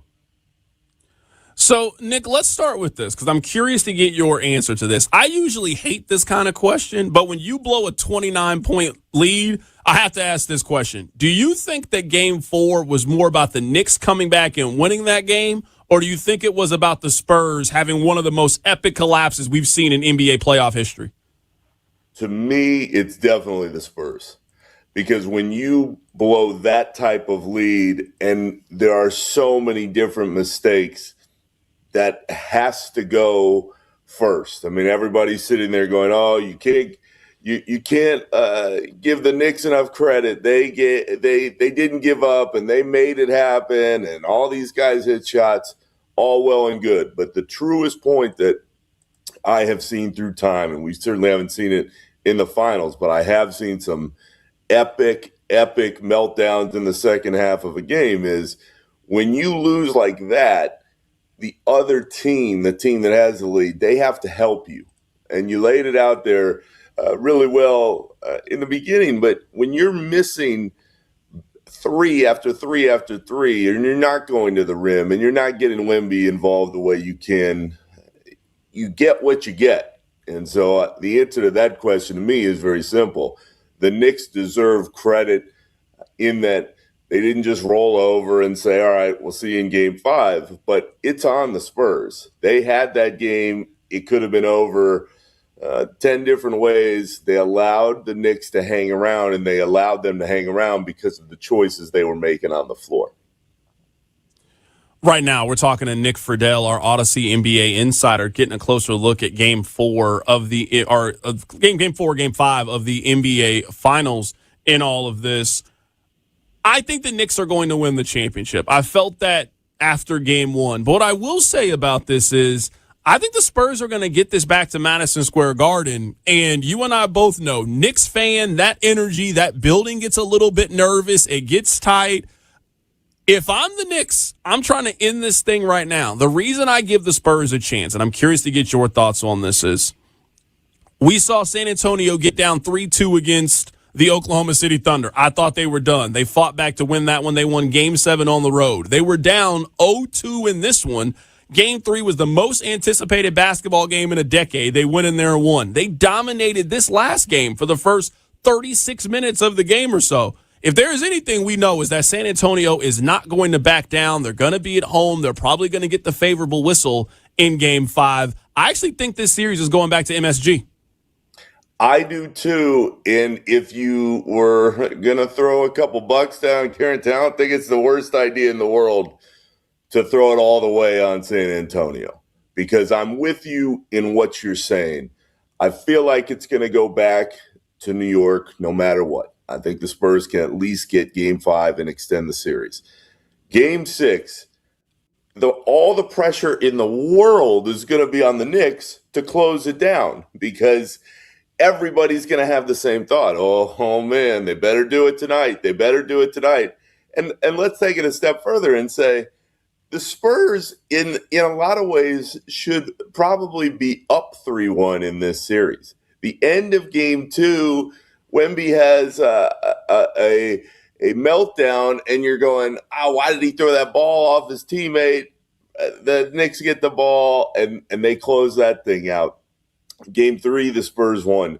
Game 4, we know what just happened. San Antonio never should have melted down the way that they did.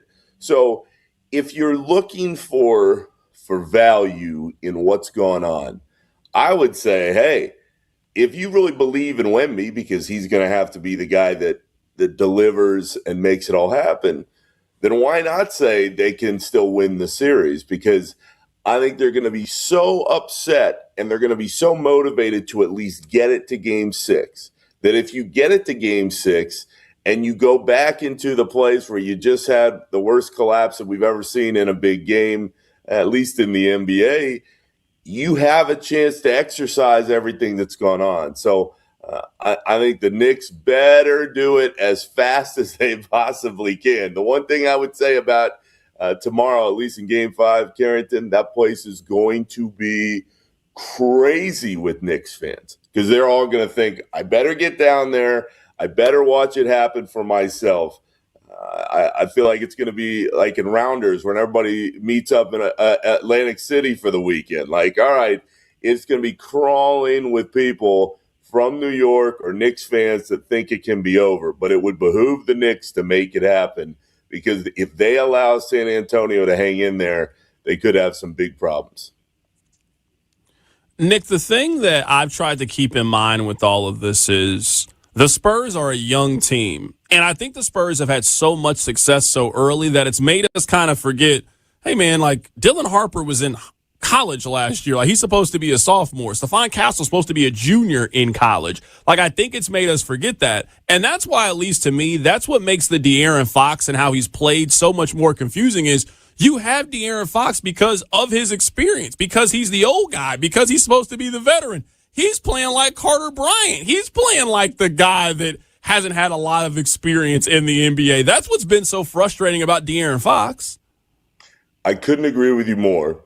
And when the series started, everybody kind of thought, all right, well, you need to rely on older players. You need to be able to rely on De'Aaron Fox and what he can give you night to night because the younger guys haven't been there.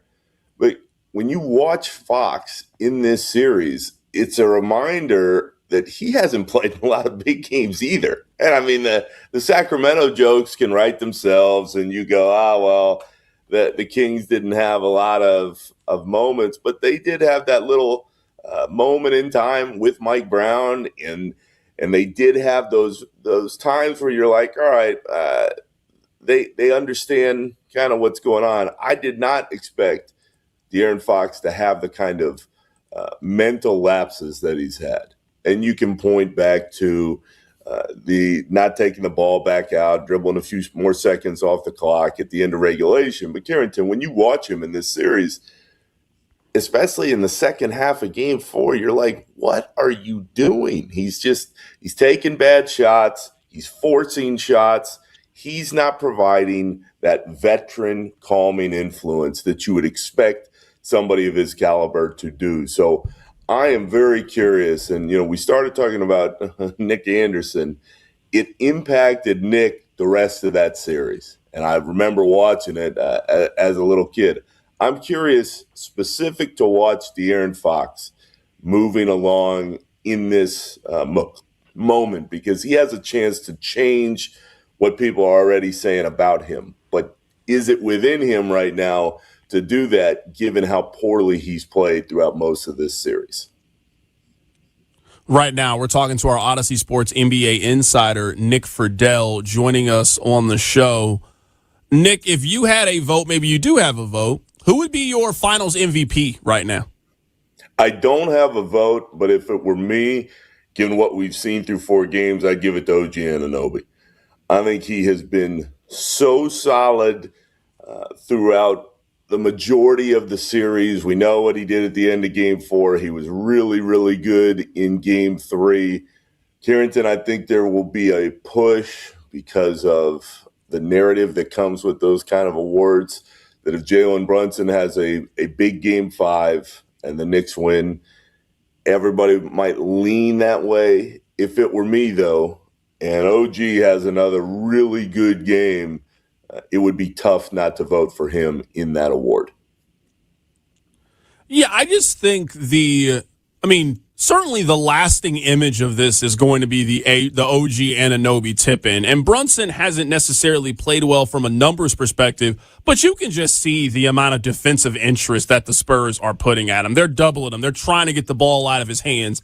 I understand why he is not dominating this, but there is not a single Brunson play that we are going to go back and rewatch 10 years from now we will see that OG Anunoby tipping for the next 50 years. Like, that is just going to be one of those plays, like Jordan's layup against the Lakers, or the shrug, or the Kawhi Leonard shot that ultimately helped propel them to win a championship against the Sixers. That OG Anunoby, that's one of the greatest shots, one of the greatest made baskets in NBA history. He's the MVP in my mind.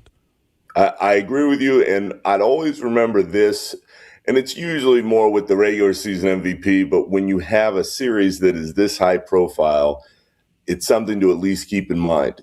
All these awards always are swayed by the narrative that surrounds them. And to exactly your point about the end of Game 4, it wasn't just the tip-in, it was the block. I mean, we talked about De'Aaron Fox. Why did it even get to that point? It was because he put up the shot that OG knocked off. So I think that there is so much hype surrounding those two moments. If he comes out again and he is a difference maker, he's going to have a lot of people remembering exactly that. As much as people may like Brunson and may love the story, and he's the reason, at least leadership-wise, that they got to this point, OG Anunoby has been a huge difference maker, not just in this finals run, but at various points in the postseason. Nick, I got two things I want to share, and I'll get you out of here. One storyline that I haven't heard a whole lot of people talk about yet is I will be very intrigued to see what the Knicks try to do to get under Wemby's skin, because Wemby should have got that technical in Game 3 when he tried to tombstone pile drive Jalen Brunson. He then got one in Game 4. He is one technical away from being suspended here.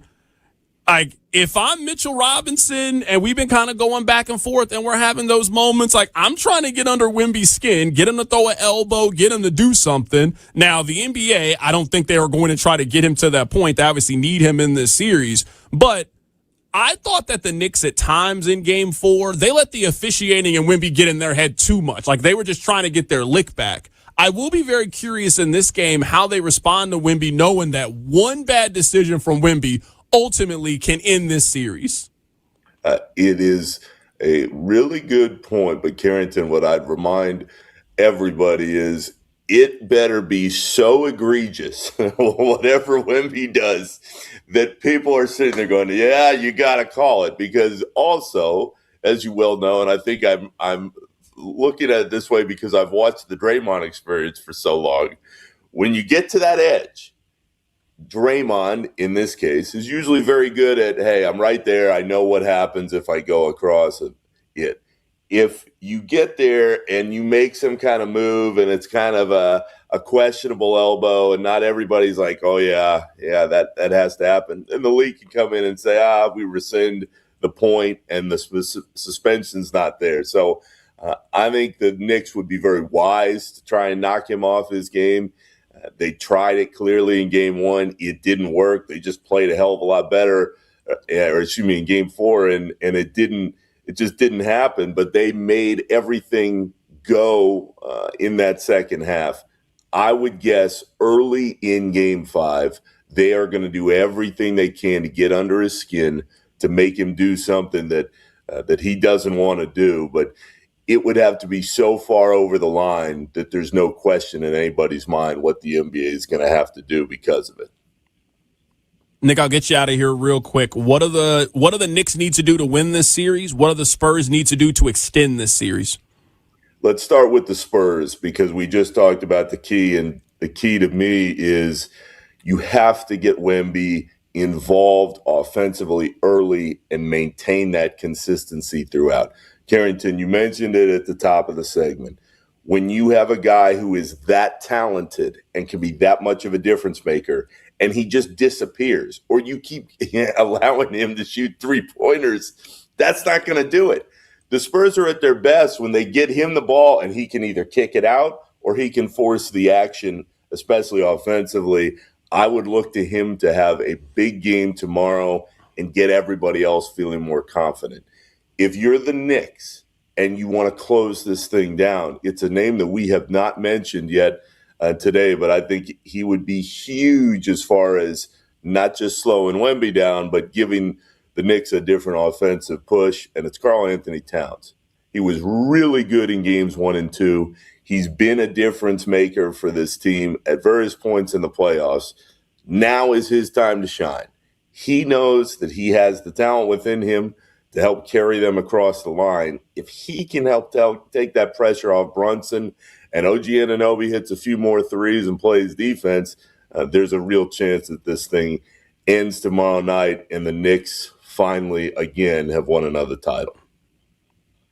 That is our guy, Nick Friedel, joining us on the show. He is our Odyssey Sports NBA insider. All of his calls are brought to you by Hyundai and the all-new Hyundai Palisade Hybrid.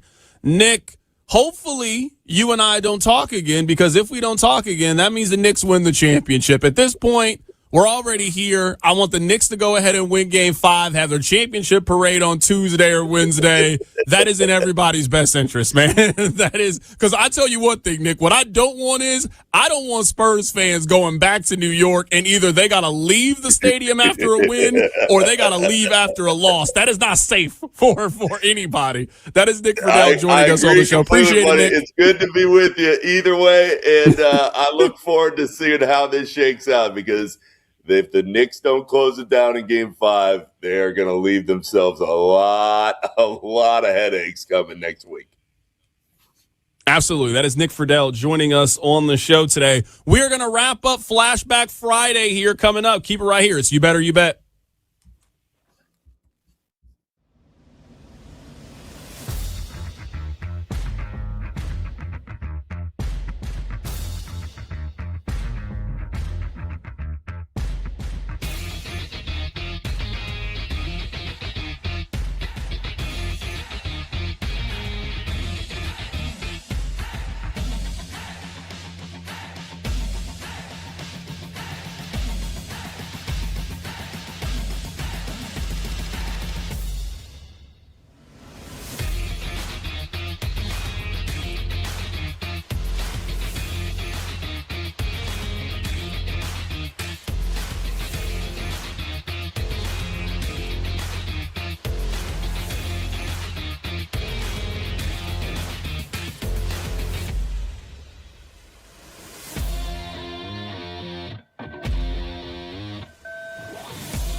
Welcome back to You Better You Bet on Westwood One Sports.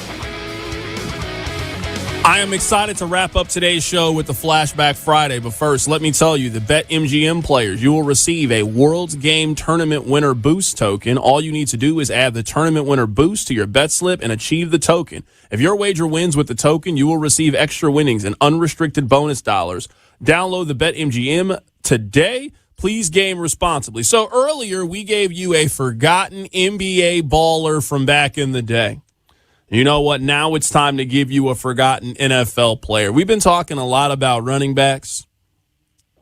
Bill, I'm going to go in my way back machine. I'm going to throw you with one that maybe you don't think I would know. I'm going to go with Natron Means Business from back in the day. That's the nickname given to him by Chris Berman. Natron Means in 1994, 343 carries, 1,350 yards and 12 touchdowns. He never had more than 900 yards rushing again, but that 1994 version of Natron Means was phenomenal. And think about all the sports names you've heard in your life. We haven't heard another person named Natron since. He is the one. He is the only. Natron Means is going to be my Flashback Friday. I know back in 1994, there were plenty of people that won money playing fantasy football or a good Natron Means anytime touchdown. That's the 1 year he made the Pro Bowl. I'm going with Natron Means. Bill, I want you up next for this one. Give me your forgotten NFL player from yesteryear. I love the Means pull. That was definitely the era of like 1 year fluke like running backs like Christian Okoye, Ickey Woods, Barry Word, Natron Means. Marion Butts was with the Chargers right around Means. Yeah, all these guys, they had like one great year out of nowhere and then they completely disappear. But all right, I'm going to give this guy just because this is a true story. So I'm in high school. It's mid to late 90s. You had to take the PSATs to get into college and you had to do a writing assessment. And I remember I show up and it says, you know, talk about somebody whose life was like overshadowed or their career was underrated. And I'm like, I'm like 17 years old. I don't know anything. I know sports. So I'm sitting there taking this test and I decide to write about New York Jets wide receiver Al Toon and how he was overshadowed by the great New York Giants football teams of the 80s. So Al Toon is my pull of a random guy, throwback guy from the 80s and early 90s. Al Toon. I like that one. I'm a big fan of the Al Toon pull. All right, Tyler, you're up next. Give us your forgotten NFL player of yesteryear on a Flashback Friday. I actually saw this guy's highlight tape on Twitter the other day, and I just couldn't believe like some of the catches he was making. And to me, like you could almost put up his highlight tape against almost any receiver, which is crazy to say when I say the name. Brandon Lloyd had some of the most insane catches for a receiver, and he had that one random year in 2010 where he had like 1,500 yards with the Broncos and made second team All-Pro. So Brandon Lloyd, go look up his highlight tape. It's some of the most absurd catches you'll ever see. Yeah, Brandon Lloyd, actually from Blue Springs, Missouri, a suburb of Kansas City. So, yeah, shout out to Brandon Lloyd. I think he's actually a high school wide receiver coach, actually, now. That is where Brandon Lloyd is, if you were wondering. All right, Kenny, take us home here. Give us your person. Give me your forgotten football player of yesteryear. I was telling you during the break that one of my favorite things to do is just name running backs in their prime who are amazing, who no one talks about because their primes are so short-lived. But I'm going to go with probably my first favorite football player ever, Deuce McAllister. He could do it all. I know he didn't last that long, but like I said, a lot of these good running backs in their prime don't. But Deuce McAllister was probably my first favorite football player, so I'm going to give him a shout-out. Deuce McAllister is a really good one. Deuce McAllister had a little bit of a better career than you remember. Deuce McAllister ran for over 1,000 yards 4 separate times. In 2003, he was phenomenal. 351 carries, 1,600 yards, and 8 touchdowns. He got a vote for Offensive Player of the Year back then. So, no, let's not discredit Deuce McAllister. During his prime, he was a phenomenal running back in the day. I enjoyed this. A nice little trip through memory lane. The next time we do this, we got to do like old school wide receivers. I want to give you a little Joe Jaravicious back in the day, a little Jericho Cotchery. I got to give you one of those names. that we're going to throw out here. So let's kind of get you ready for the weekend. I would say there are a couple of major events. We have UFC Freedom 250. We'll get to that coming up in a little bit. I mean, the real question with Game 5 of the NBA Finals is how much fight do the Spurs have left? Are they in a mental space that they can come back from the last 48 hours and what just happened? That is one of the most epic collapses that you have ever seen. That is 4-putting on the Masters. That is blowing the 28-3 lead in the Super Bowl against the New England Patriots. When you have a 30-point lead at the other team's building, you have to figure out a way to win that basketball game. The Spurs didn't do it.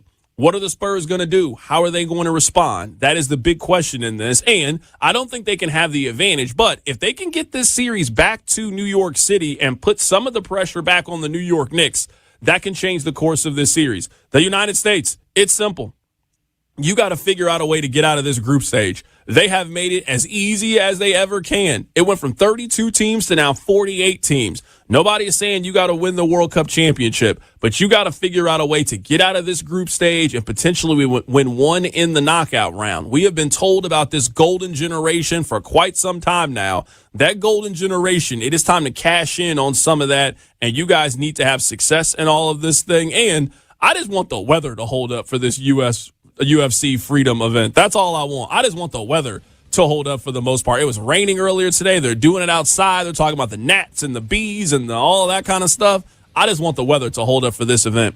My name is Carrington Harrison. It truly was an honor to be here with you guys on this wonderful Friday. I'm sure that Nick will be back on Monday, hopefully talking about a Knicks championship game. My name is Carrington Harrison. I appreciate you guys listening. Have a fantastic rest of your day. Go United States in the World Cup. And I'll catch you guys. You've been listening to You Better You Bet.